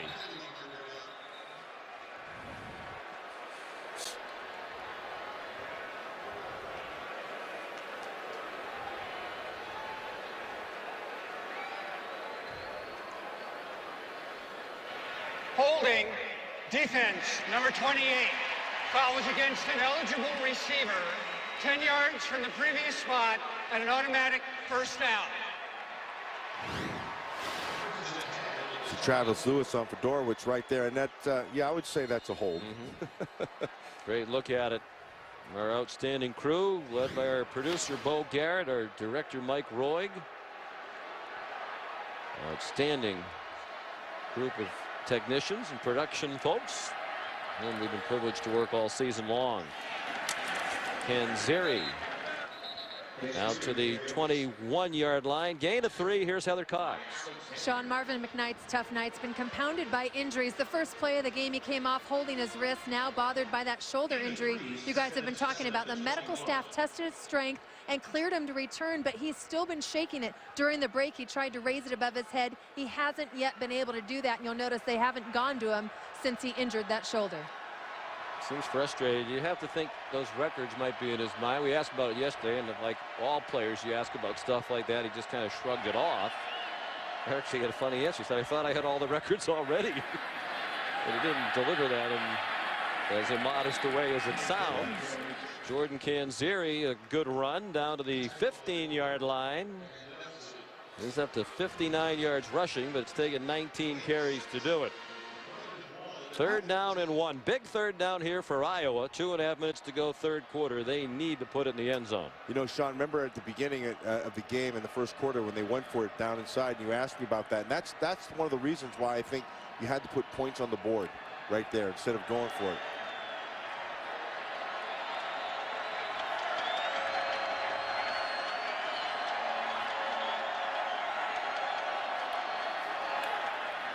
Deep handoff. You just think that play call stinks. It good. just stinks against this defense with all that speed. And they've not had success getting to the edge. When they had tried to run laterally, Oklahoma's done a nice job of getting vertically up the field and getting pressure. When they've had the most success when they've gone directly right at them. And now you'd set up with this 4th and 3 or 4. And a much tougher 4th down. That play's way too slow against a defense like that. They got stopped on 4th down inside the 10-yard line early in the game when they were down 7-0. Minute and a half to go, 4th and 4. And 3 wide receivers to the left. Here comes an Oklahoma blitz, and the catch is made for a 1st down. C.J. Fedorowicz to the 11-yard line. Dragged Aaron Colvin along for an extra yard or 2. Well, Fedorowicz makes the catch, but the play's made by Vandenberg because he's got somebody right in his face. He has to read that hot right away, and he does. The ball comes out, and it's right on the money. Well done by Vandenberg. 5 for 5 on this drive to get him above 50% for the game now. 14 for 27 for 122 yards. 1 minute to go, 3rd quarter. 6.5 minute drive. Still ongoing for the Hawkeyes.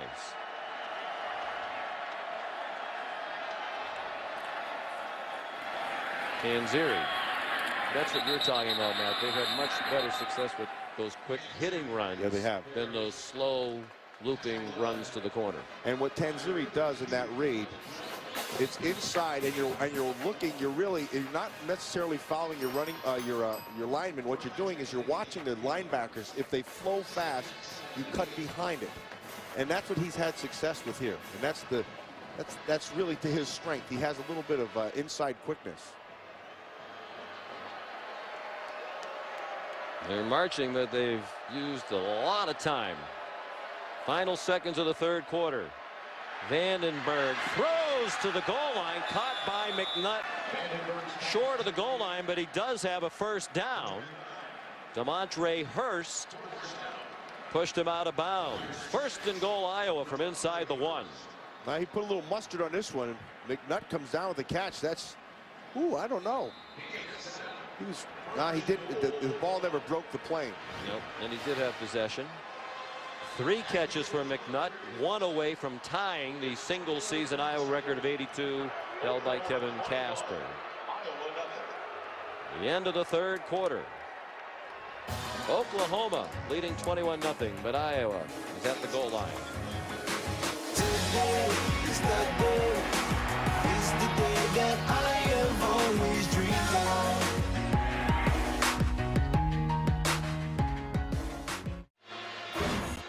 Capital One Bowl Week continues tomorrow. Just another big day of college football on ESPN and ABC, starting at noon Eastern on ESPN. A&M and Northwestern in the Meineke Park Air Bowl of Texas. 3:30 Eastern ABC. Cincy and Vanderbilt. Commodores just their 2nd bowl in the last 29 years in the AutoZone Liberty Bowl. On ESPN, it's Illinois and UCLA Kraft Fight Hunger Bowl. And finally at 7:30 Eastern on ESPN, the Chick-fil-A Bowl, Virginia and Auburn.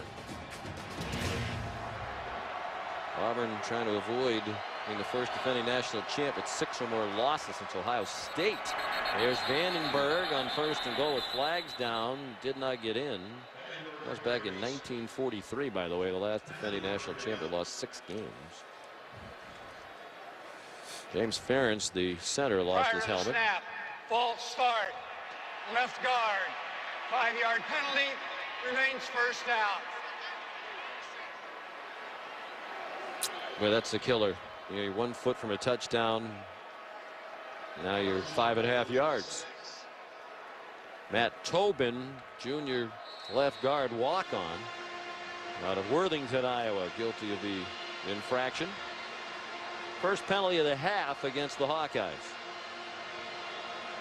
They had a few that hurt them in the first half. Fourth quarter just getting started. Oklahoma leading 21-0. Vandenberg out of the gun. Blitzed off the corner and threw it to the fence, which is not an eligible receiver. Yeah, but a smart play, because it was well covered. He had pressure off his left side. Villiers came clean, and he was going to try to go to Manley inside, but coverage was too good, so he just lost it. Second and goal. The kicker's warming up, but they need a touchdown. Field goal at this juncture is going to do them very little. He's warming up. They hope for an extra point.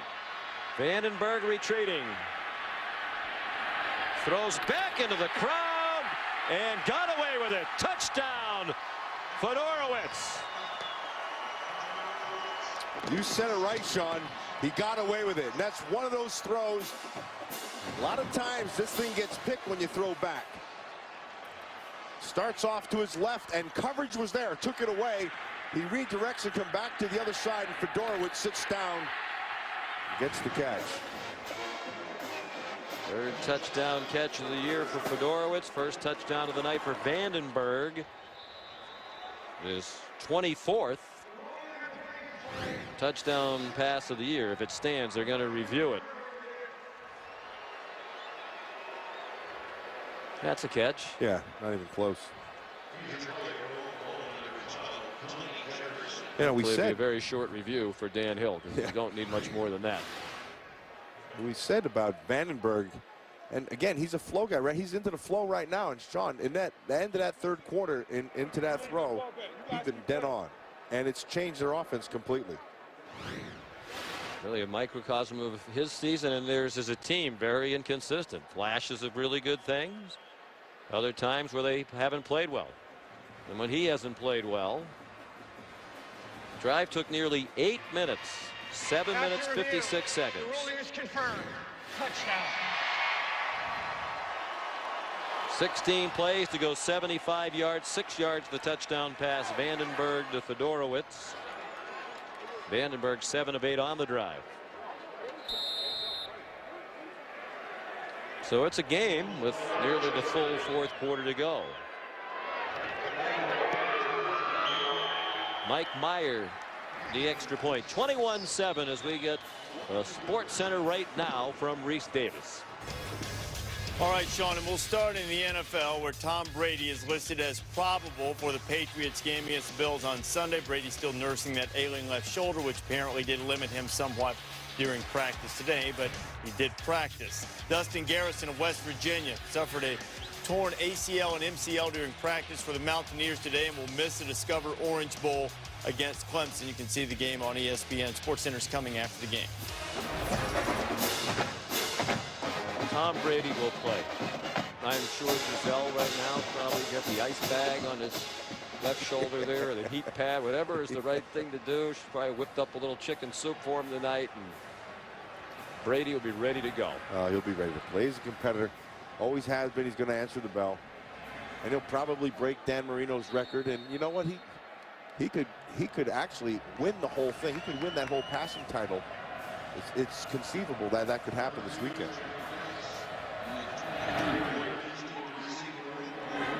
Mike Myers kickoff down to the 6-yard line to the very speedy Trey Franks, who got stood up at the 27 and driven back. Sean, we talked about James Vandenberg and how he got into a flow, and probably the biggest part of that flow was on that fourth down. It was a key, and he recognized that he was going to get pressure, and he had to get the hot read right away, and he's able to see it and get the ball out to Fedorowicz right away. And what that did is it led to this big throw again for 6 points. He was very well coached by Ken O'Keefe, the offensive coordinator, who, like Norm Parker, the defensive coordinator, has been with Kirk Ferentz for all 13 years of his tenure as Iowa head coach. Jones out of the pistol, sent Clay out wide to the left. He made the catch. And gets driven back by Kirksey and Nielsen with help from Hyde. Gain to the 31-yard line. It'll be 2nd down and 6. That Kirksey, number 20, that's going to be a good football player as well. You have Morris. He'll be back, just a sophomore. This Kirksey kid, though, he can run. He has some good speed. He's going to have to get a little bit bigger, but Christian Kirksey has good instincts. Good player. Just a sophomore as well, out of Hazelwood East High School, the St. Louis area. He was coached by Mike Jones, the former St. Louis Ram, who made that famous tackle in the Super Bowl to save their victory over the Tennessee Titans. That's a good guy to have coaching. Anthony Hitchens made the tackle on Brennan Clay, a little bit short of the 1st down. Here's a big 3rd down now for Oklahoma, with Iowa within 2 scores, and they go back to Blake Bell on 3rd down and 2. It has brought this Iowa crowd to their feet. They sense it. There's 3 out of 7 tonight on 3rd down for Oklahoma. And a mediocre 3rd down team all year. They hand it off, and they're not going to convert. Franks drop for a loss. Kirksey again with help from Tyler Nielsen. Big play, because Kirksey not only made the tackle, he took on the block first, worked off the block, and then made the play. Frank's got the speed. They tried to cut him right there. Look at that. That's really well done. Really well done, Kirksey. Big play from Norm Parker's defense. He has to be proud of the effort he's getting from this defense in his last game as a college coach. There's Tress Way. Wow. Another bomb. He already had a 67-yarder to tie the Insight Bowl record. Here's Micah Hyde. And it's Way making the tackle. Tonight he's had a couple of very long punts and now a tackle. 59-yard punt, 17-yard return. The ball and momentum on the side of Iowa. Capital One Bowl week concludes Monday. 4 more games starting at noon Eastern. ESPNU, Houston and Penn State, the Ticket City Bowl. Then at 1, ABC has Michigan State and Georgia in the Outback. ESPN with Nebraska and South Carolina in the Capital One Bowl. And at ESPN2, Ohio State faces Florida in the TaxSlayer.com Gator Bowl. Penn State will be playing its first bowl game without Joe Paterno on the staff since the Cotton Bowl of 1948. 54,000 plus here tonight. Insight Bowl record. 23rd year for this game. Started down in Tucson as the Copper Bowl, then moved here. Now the Insight Bowl. Vandenberg's pass caught by Jordan Canzeri out of bounds with a 2-yard gain. Big possession for the Hawkeyes. Scored in the last drive. And a chance to really make it interesting if they could drive and score again, down by 14 with 12 and a half to go. Brent Venables, defensive coordinator for this Oklahoma Sooner team, he's being aggressive. Came right after Vandenberg again with some pressure. He's been bringing pressures all night long. Vandenberg, though, since that middle of the 3rd quarter, he's been on his game. 4-man rush. He throws into traffic, and Davis again can't hang on. He got hit. Wart was nearest. Evie Loyer there too.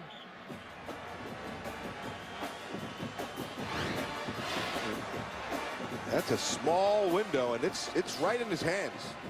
Yeah, he needs to catch the ball. That's the 2nd time tonight that ball's been dropped. Ward now made sure that he was going to drop that thing too. 3rd down and 8. Another 4-man rush. Vandenberg pulls it down and goes nowhere. Wrapped up by R.J. Washington. Working again against Riley Reef, that left tackle. And this one, remember the first one we showed you, Vandenberg actually kind of faded a little bit to his left. This time that one's on Vandenberg again, trying to get out of that thing. You got to know where your pocket is to have pocket presence. 2nd sack of the night for R.J. Washington, who's playing for Ronell Lewis. Not here tonight. Suspended for academic reasons. Eric Guthrie punts. Shankadelic. And Stills fielded on a couple of bounces. 2-yard return to the 40-yard line. 39-yard punt. 11:25 to go in Tempe, Arizona.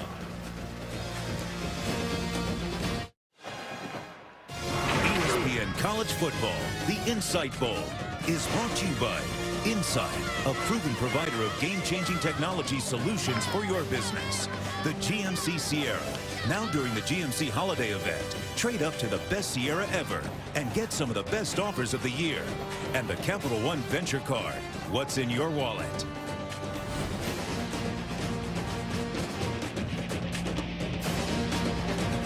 Time for a look at our game summary, brought to you by Courtyard by Marriott.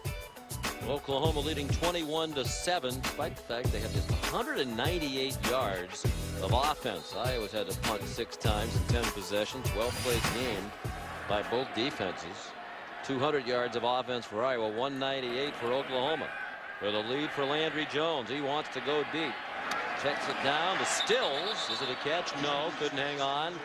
With Sean Prater right behind him. Prater had good coverage, had a chance to make that catch. Stills just didn't come down with it. He didn't control it all the way through.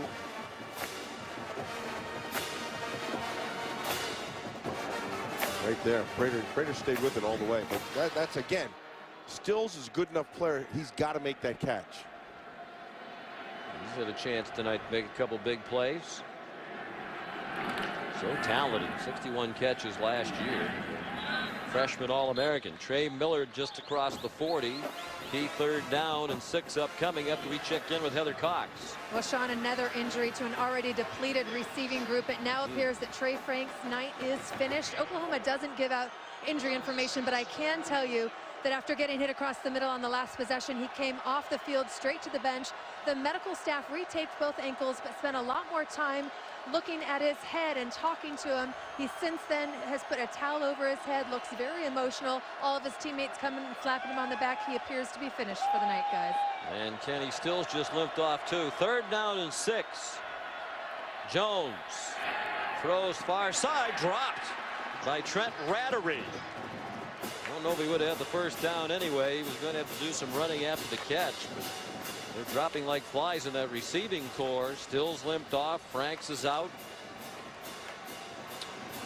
They actually have been using James Winchester, the long snapper, as a wide receiver in practice. He's been a scout team wide receiver for a long time, but there was some thought that he might actually play tonight. He hasn't had a catch. Trestway. A fair catch made by Micah Hyde.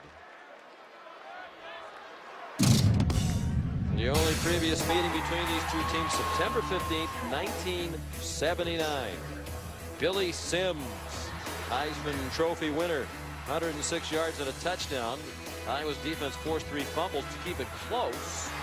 Sooners finally wore them down, 121-6 on their way to an 11-1 season, a win over Florida State in the Orange Bowl for Barry Switzer. That was Hayden Fry's 2nd game as head coach. They hadn't had a winning season since 1961 when he took over. And he was mad after that game because they were getting complimented for giving the Sooners a good game, keeping it close. Right. And Hayden Fry said, that's part of the problem right here. When you're getting congratulated for losing in close fashion, there's a problem. And there's a great picture from that game. That's Bob Stoops, better known as Bobby Stoops back in those days, flying through the air, trying to tackle Billy Sims. Jason White on 2nd and 5, 1st down, it appears, across the 31-yard line, tackled by DeMondre Hurst and Ibiloye. Bob Stoops was a very good player at Iowa. Hayden Fry talked about he set the tone with his intensity on the practice field. All Big Ten defensive back 2 times, and the MVP of the Iowa team in 1982.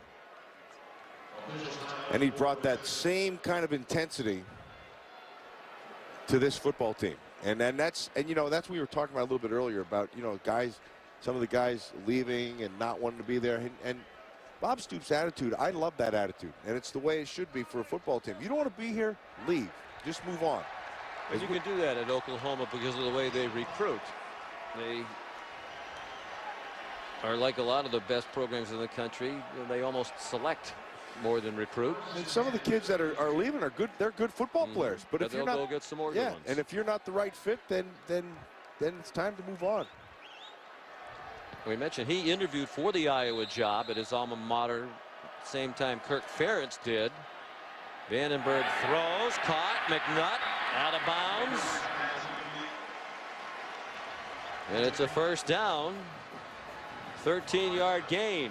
4th catch of the night for McNutt. He's now tied the single-season Iowa record. 82 catches, tied with Kevin Casper for most catches in a season at Iowa. Yeah, well protected and a nice route versus the zone there with Hurst just underneath. You get DeMontre Hurst running up the field, they just come back outside. One more, he'll have that record all by himself. A blitz from Oklahoma on 1st and 10. A lot of running room for Keenan Davis. And a nice move to get inside the 40. Tripped up by DeMontre Hurst.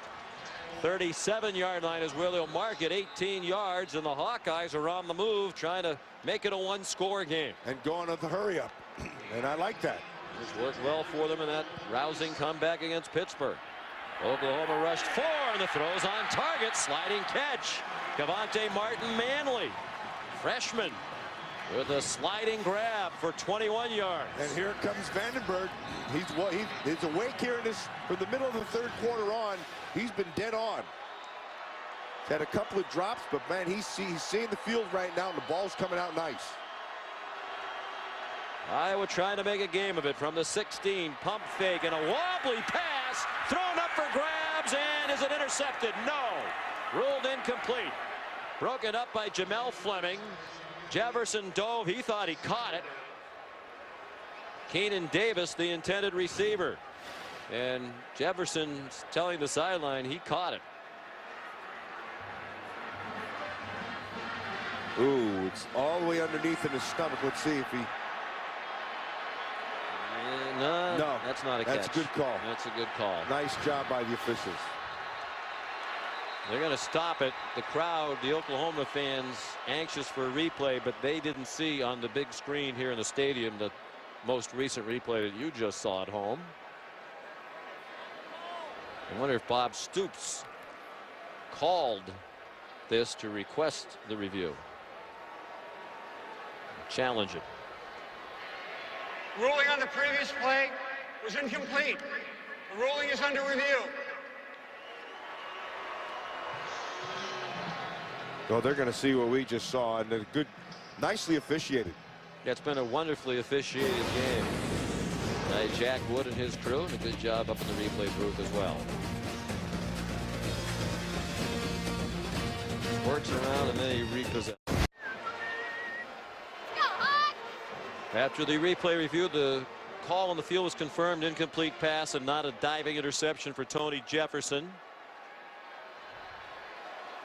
So it's still Iowa ball at the 16-yard line, 2nd and 10, trailing 21-7, but they were down 21-0 on the last drive. Vandenberg went 7 for 8, leading to a touchdown. He's 4 for 5 on this drive. Oklahoma's not being charged with a timeout.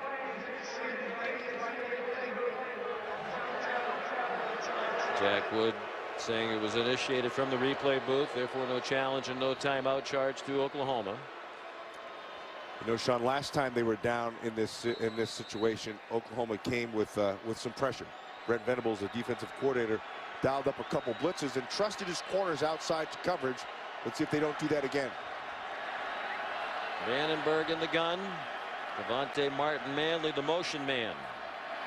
4-man rush. Vandenberg throws short and well covered again, and that's been a recurring theme. Fleming all over Marvin McNutt. 3rd down and 10. Trying to get him across on that underneath route. And Fleming has been all over McNutt. Fleming's played a very good game here tonight. He's tackled when he's had to tackle out in the open field. He's covered down the field, broken balls up. Big down right here on 3rd down, O'Shawn. Wonder if it's 4-down territory with 8.5 minutes to go and down by 14. Field goal isn't a huge help. Blitz. Vandenberg throws short. Davis lost the football. It's ruled incomplete. That's the 3rd or 4th drop he's had tonight. A rough night, and it's been a part of his season. The other Fleming broke it up. Yeah, that's the other part of it. Fleming reads this really well, but that's very close to being a catch and then a fumble. Yeah, they're going to have to go for it here. Yep, 8.5 minutes to go. Fleming, who was the MVP defensively of the Fiesta Bowl win across the Valley of the Sun against UConn last year. Really the best defensive player for Oklahoma again tonight. This might be the game right here. 4th and 10 with 8.5 to go, down by 14. Vandenberg throws. Davis held on, has a first down, and he lost the ball as he lunged for the end zone. And Iowa got it back according to the first indication from the official.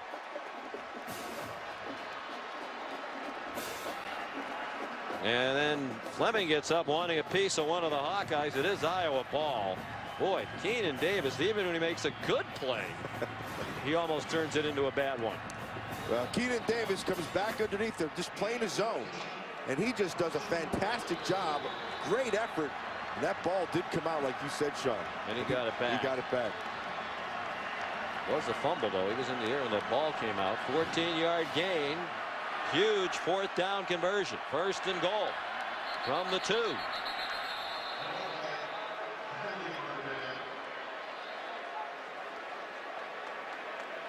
Tried to go with a hurry up here. Delay of game. Offense, number 16. Wow. 5-yard penalty. Still first down.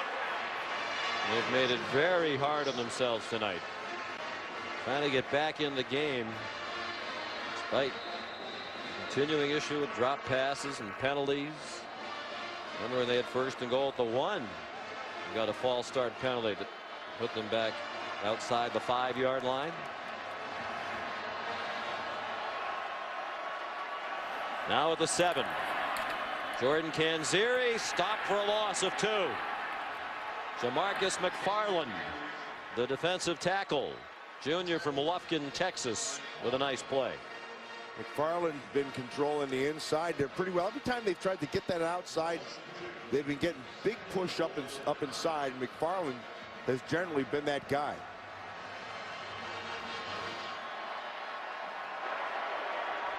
In the huddle a long time.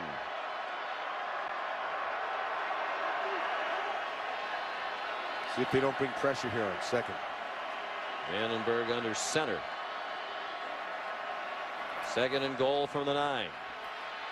He throws it away.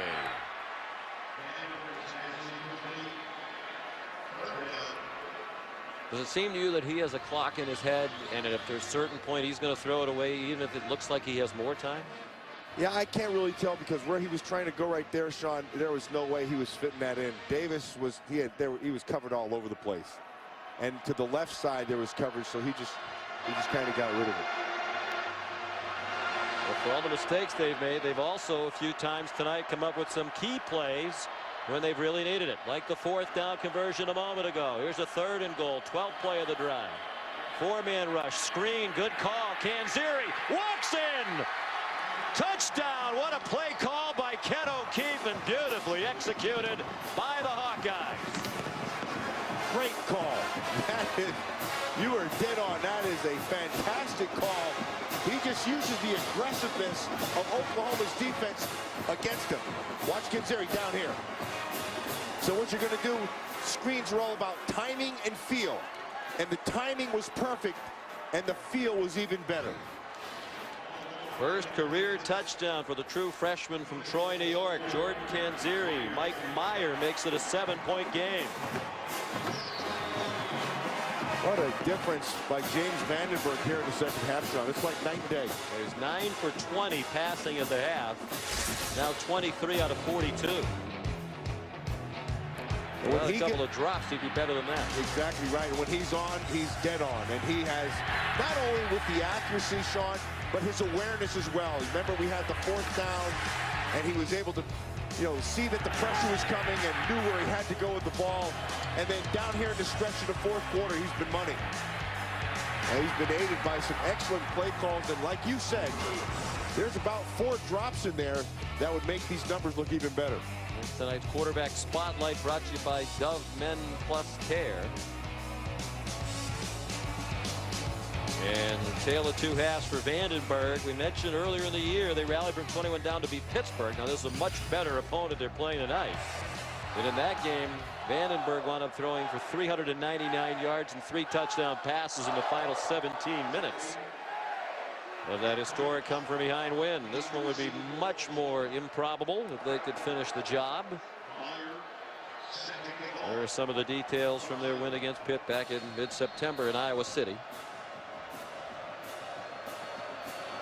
Iowa's won a bowl game after each of the last 3 seasons, trying to extend that to 4 years in a row. Florida, Florida State, South Florida, the only other teams that have won a bowl game each of the previous 3 years. South Florida didn't make a bowl this year. Brennan Clay, wow, he had just the kicker to get around, and then they would have had to race to get him to the turf, but he stumbled as he went to make one last move.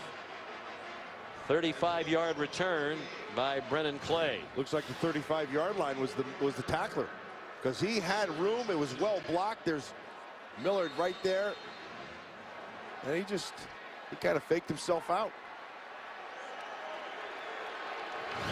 Well, regardless of the outcome, this has been a defensive performance by the Hawkeyes that Norm Parker can be very proud of in his final game of a tremendous career as an assistant coach in college football. Stills the catch, delivers a stiff arm. It gets yanked down by Prater, but it's a first down just shy of the 49-yard line. Landry Jones out throwing for an 11-yard gain. So if I'm Oklahoma right now, I said it in the first half, I'm going to say it again.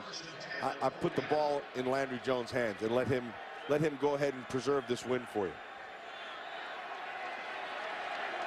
Well, they're not sitting on the lead here. They know they're in the ball game now. They're trying to build on the lead with 6.5 minutes to go. Brennan Clay running left.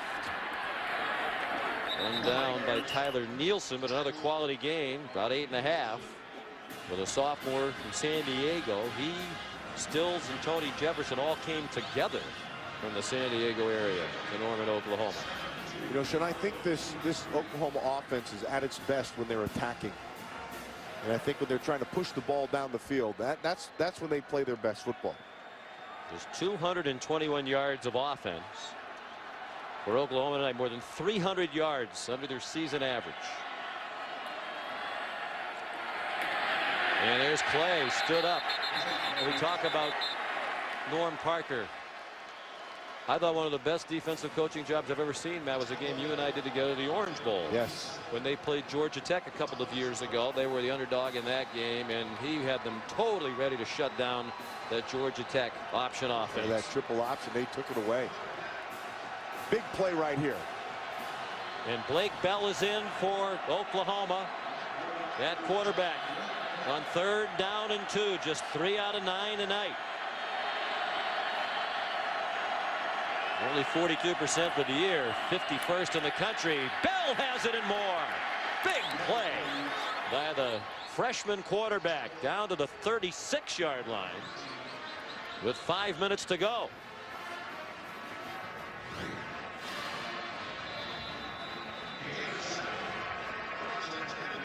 Just power. It's just a power. That's all it is. Back inside, and keep in mind, it's when you have that quarterback and he's your runner, you gain an extra blocker in numbers because you have to account for the runner, and this time it's the quarterback. Normally you don't account for the quarterback. He's built like a defensive end. His dad, Mark Bell, played 6 years in the NFL as a defensive end. The Seahawks and Colts. Millard leaps over a tackler and is very close to another first down. It looks like he has it. Tanner Miller finally got him down. The fullback Millard showing his great athleticism. Now, we've talked about him a bunch. Yeah, this guy's the real deal. I think if you made him a feature back, he'd put up some numbers for you. I think he's got it all. Mark Bell was a heck of a football player, incidentally. Yeah, Blake's dad. And Mark's twin was also. Yeah, Uncle Mike, Blake's he uncle. was a heck of a football player at Colorado State, and then with the 12 Chiefs. years in the NFL himself with the Chiefs. Both those guys were good players. I didn't know that was his dad. Timeout call. A little confusion there for Oklahoma with 4 minutes to go. And they are in field goal range, and any points here now would be huge for the Sooners. Capital One Bowl week continues tomorrow. Full day of college football on ESPN and ABC at noon Eastern. ESPN, Texas A&M and Northwestern, Meineke Car Care Bowl of Texas, 3:30 Eastern and ABC, Cincinnati and Vanderbilt. On ESPN, Illinois and UCLA in the Kraft Fight Hunger Bowl, and then at 7:30 on ESPN, Virginia and Auburn in the Chick-fil-A Bowl. What a year Illinois had. Only team in the history of major college football to lose 6 straight games in a season and still play in a bowl. 1st and 10 Oklahoma. They've had the ball on this drive for 3 minutes, down to 4 minutes to go in regulation time. Brennan Clay gets them 2 more, perhaps 2.5. Sean Prater made the tackle. Oklahoma in field goal range, trying to get it back to a 2-score game. They led 21-0, but Bob Stoops' alma mater has come back. Now they bring in the Belldozers, so if you're Iowa, you're going to tighten up. You're going to put as many people in the box, drop those safeties down, and force Bell to have to make a throw. He's only thrown 4 times this year. He runs and gets stuffed after a 1-yard gain. Thomas Nardo, senior from Lancaster, Pennsylvania, walked on for 4 years. He paid his own way, out-of-state tuition, about $20,000 to $24,000 a year. Good tough kid too. Good tough kid, and he battled injuries all. This whole defensive line has. But good disciplined player inside. Formed a nice tandem inside with Mike Daniels, and both of them healthy here tonight. Daniels played a heck of a game, and Nardo, of course, the big tackle right there. Landry Jones back in, 3rd down and 6. Iowa hoping for a stop and to force a field goal try. Jones, nice step up into the pocket. Now he runs and doesn't get the first down. Got about 3 to make it a shorter field goal from here to be about a 35-yarder for Honeycutt. And Iowa uses a timeout. It's first with 2:33 to go. They have 2 left. And a big field goal try upcoming here for Michael Honeycutt, who's 20 out of 23 for the year. He's had an outstanding year. But this is a big spot because this is probably going to put the game in the win column for Oklahoma if he makes it. Yeah, 2-score game. Right? Yeah, 2-score game. Yes. Yeah. And, but I think what we'll watch here tonight, pretty calculated, but when Oklahoma has had to answer, particularly on this drive, they've done exactly what they've had to do, controlled the football. Really it's been their offensive line who've opened up some holes here for this running game. Been a disappointing year for the former #1 team in the country, but a win would be their 10th of the season. They'd likely finish in the top 15 in the rankings. Honeycutt up and good. 35-yarder to put them up by 10 with 2:28 to go.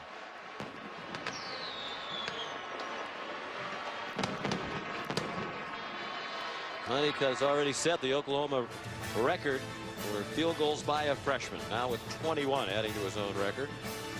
And across the valley, the game that Oklahoma was in last year, the Tostitos Fiesta Bowl, this year features their arch rival Oklahoma State and Stanford. 3 versus 4. Some of the best offensive weapons in the country in that game. Andrew Luck of Stanford, Justin Blackman, Brandon Whedon of Oklahoma State, the Tostitos Fiesta Bowl. On ESPN, ESPN Radio, ESPN3, also streaming live on WatchESPN.com. Monday at 8:30 Eastern. We are fired up to be over in Glendale for that one. What do you think? I'm really looking forward to it. I think you have the great quarterback play. That's going to be there. I think you have defenses that take chances. Well, Bill Young, the defensive coordinator for Oklahoma State, is not afraid to dial up blitzes. He brings pressure. You got star players on both sides. You have big play capabilities. And locked in all that, Sean, is that Stanford team is an interesting team because although they can throw it and they play good, solid defense, they really want to run the football. Oh, they say that. They're a run-first team. Exactly. And then the play-action passes of Luck set up off of that power running game. Patrick O'Hara's kickoff down to Jordan Bernstein. And he's tackled by James Hanna after Trey Millard slowed him down. A couple of very important players for Oklahoma running down to cover that very important kickoff.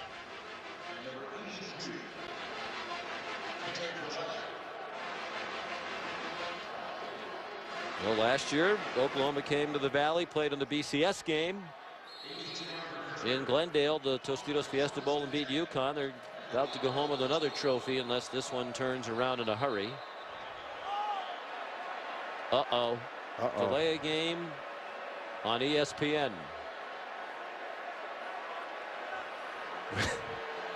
We have had a little crash of our sky cam onto the field. And that is held up by cables. Well, it was. It is no longer. Exactly. And that's not a cheap piece of equipment. No.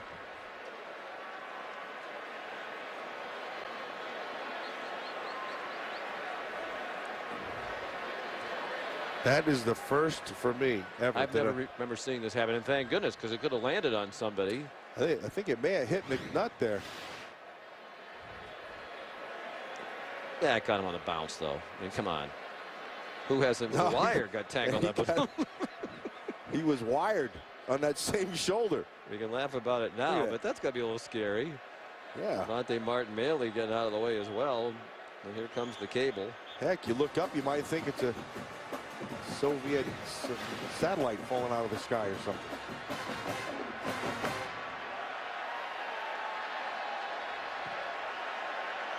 Kind of a pathetic end for that sky cam, isn't it? Now being dragged off the field.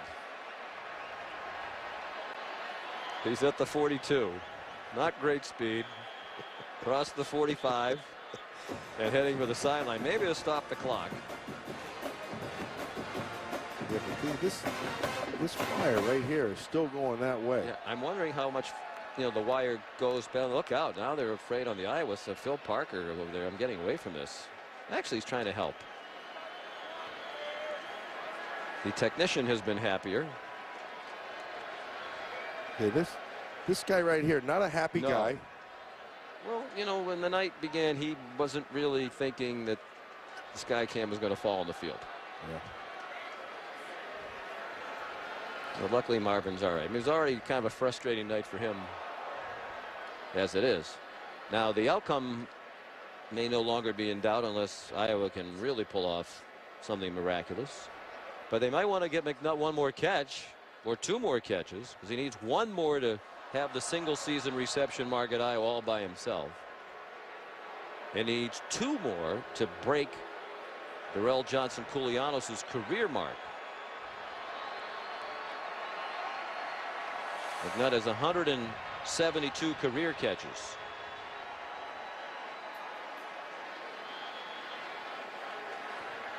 And the record is 173. Well, with 2 timeouts and 2:22 to go, there's more than enough time. You got a lot of ground to cover here, 80 yards, but McNutt can make some big plays here. Now, if he doesn't get the pass broken up by our camera or the wire. Well, that's gone, but Jamel Fleming is still there. Yes. And he has been the main perpetrator with McNutt all night long. Just when it looked like they were about ready to get going again, the officials have stopped the play. Here's Jack Wood. There is still a wire from the overhead camera in the far end zone. We're going to suspend play until they can get that wire off of the field and it's safe to continue. Yep. Sorry, folks. We didn't want it to happen. We'll take a break and come back right after this.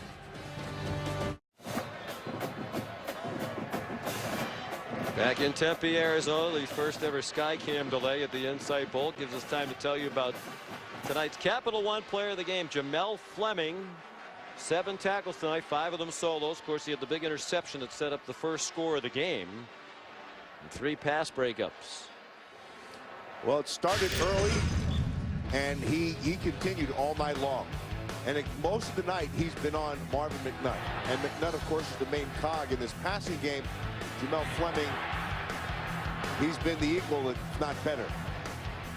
He's made big play after big play all night long. He's been Johnny on the spot, tackling when you have to tackle, knocking balls down, been all over the field. Well played tonight by Fleming. As I mentioned earlier, the MVP of the Fiesta Bowl last year. He loves playing in bowl games here in the Phoenix area.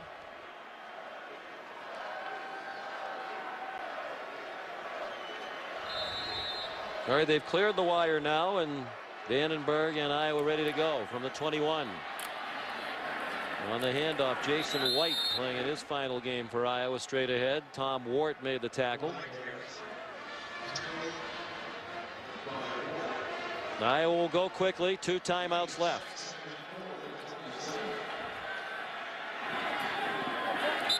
And that's out of bounds. Keenan Davis ruled to be juggling it as he went across the boundary.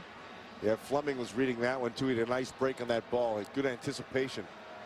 Had that ball been thrown just a tad behind, Fleming may have gotten his hands on it.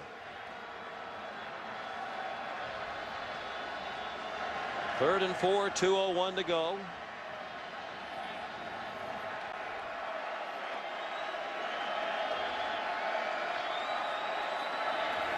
Three-man rush after the Sooners showed blitz. Vandenberg throws incomplete. Wow.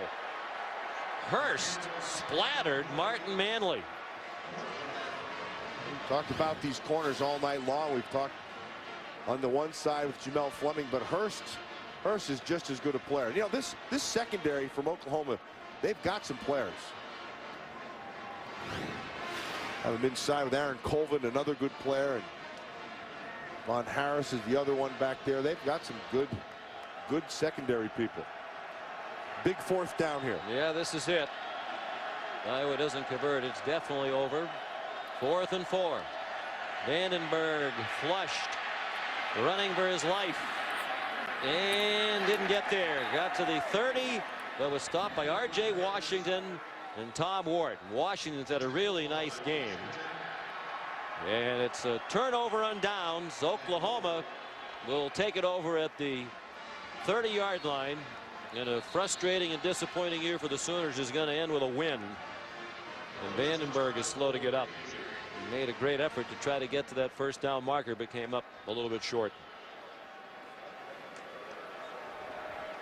They went 3-by-1 initially, and he wanted to go to the left side. But the coverage was there by DeMontre Hurst. And so now he has to try to run for it. And Washington, like you said, and then Wart is the guy who put a little punctuation mark on the end right there.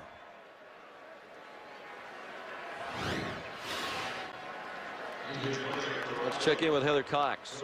Sean, a very familiar face, has been on the Oklahoma sideline. Mike Stoops, he's even been in the coach's box at times. Now, strong indications are that Mike Stoops, who was let go by Arizona, will rejoin his brother Bob at Oklahoma in the very near future.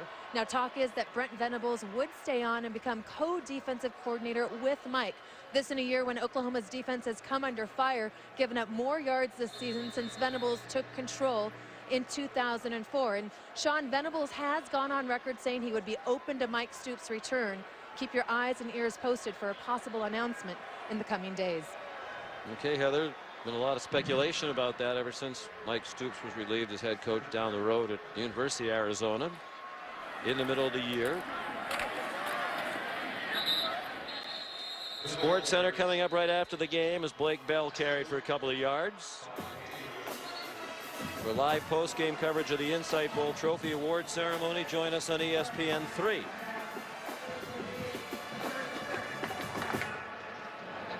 We're still taking a look at Vandenberg. It'd be a shame if he suffered an injury that's going to linger into the offseason on the last play of his season.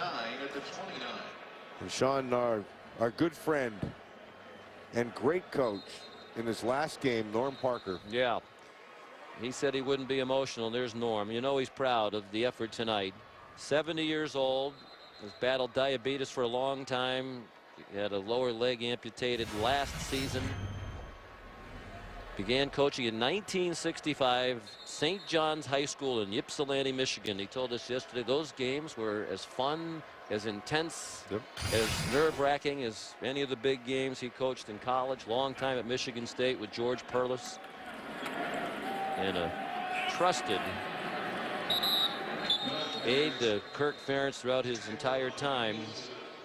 You know, Kirk was talking yesterday about Bill Brazier, who was a longtime defensive coordinator for Hayden Fry, and just really the pillar of what you'd want in a defensive coordinator. And then Norm Parker, Iowa's had another one for the last 13 years. He's a good man who's battled an awful lot in his life, and we wish him well.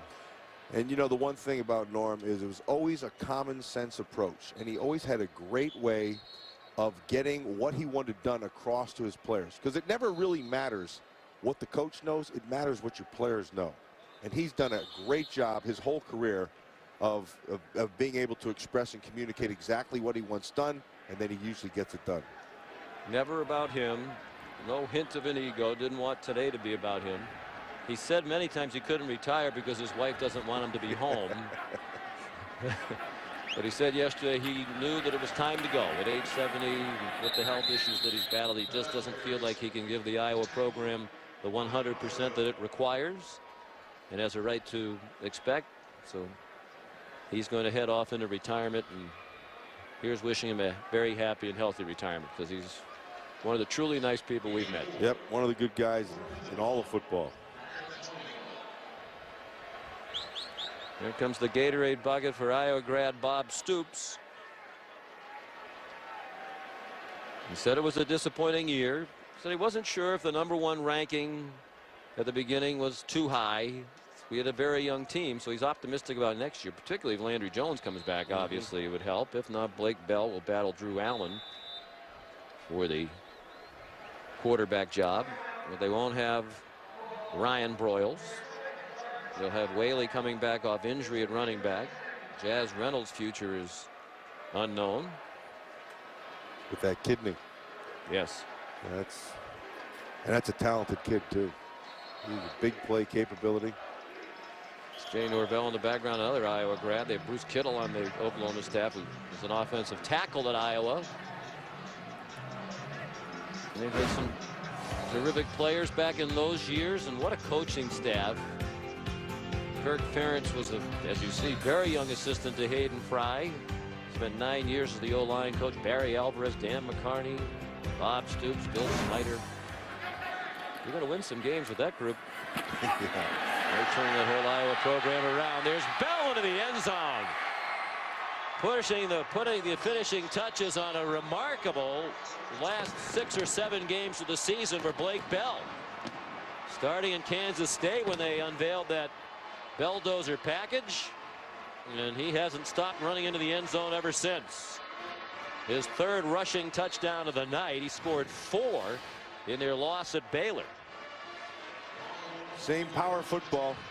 Millard on one side and Jaden Bird the other one. The linebacker lined up as a fullback is just good power.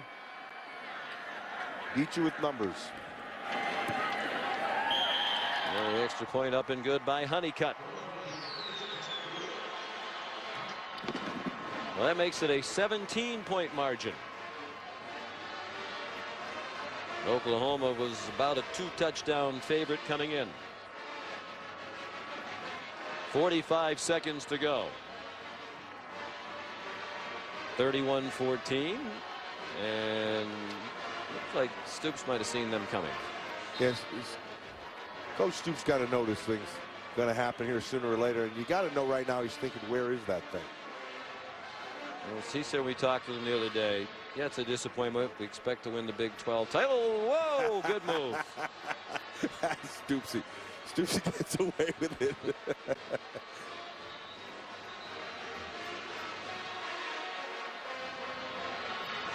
But if 10 wins, Matt, and being in the top 15 in the country and a bowl win is a disappointing year, there are a lot of programs that would like to sign up for this as a disappointing year. And he still has some quickies. He still has some good peripheral vision, too. Yes. Yeah, he followed that one all the way through.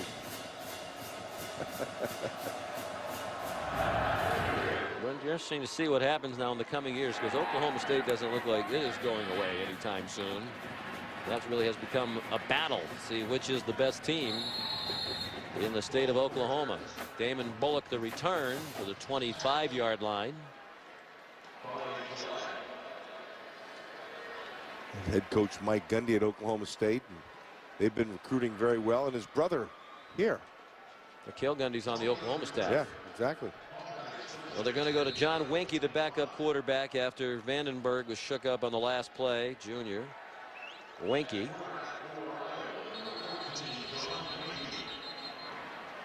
And now a couple of flags thrown. Both of them in the defensive backfield. Illegal substitution. Defense, 12 players on the field. 5-yard penalty. Still first down. They still have 12 out there. Well, that's the best way to protect the lead. Play a few extra men. And don't go to the right. Stay off the ice. Yeah. They send a receiver right over by the ice, and it's picked off by Wart, who managed to avoid the ice. Now he skates back toward the near side of the field and wisely goes down at the 40-yard line. Well, they got him. They got him that time. Now there's more ice over there. And you know what? They made us feel very guilty with that long delay to get the wire that was 90 yards away off the field. I think they should stop this game until they get all the ice off the field. I mean, that's a hazard. That was an assault right there. They just went with, they took those Gatorade buckets. They were hitting somebody with that stuff. Didn't make a difference who it was.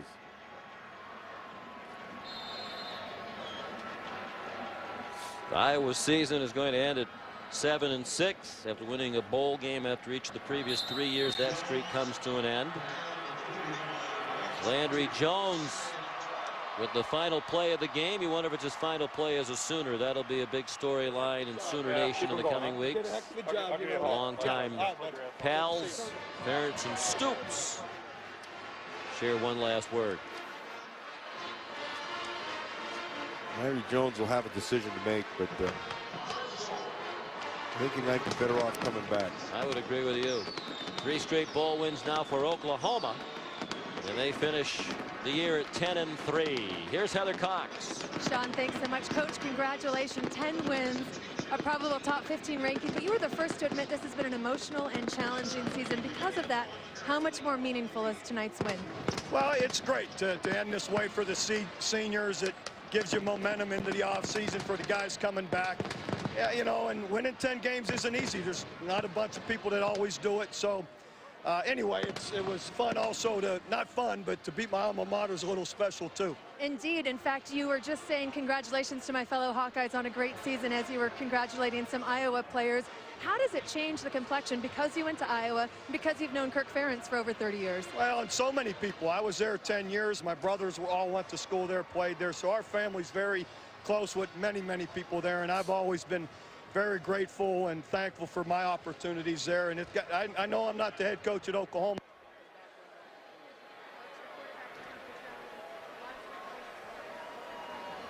All right, obviously we lost Heather's microphone.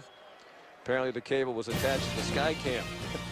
Final score of tonight's Insight Bowl, Oklahoma 31. He couldn't help and Iowa 14. If they still let us, we'll see you Monday night for the Fiesta Bowl. Oklahoma Sooners are your Insight Bowl champs. Coming up next on ESPN, stay tuned for Sports Center and live post-game coverage of the Insight Bowl, including the awards ceremony, which you won't want to miss on ESPN3. For Matt Millen, Heather Cox, our entire crew, Sean McDonough saying so long. Now for Sports Center.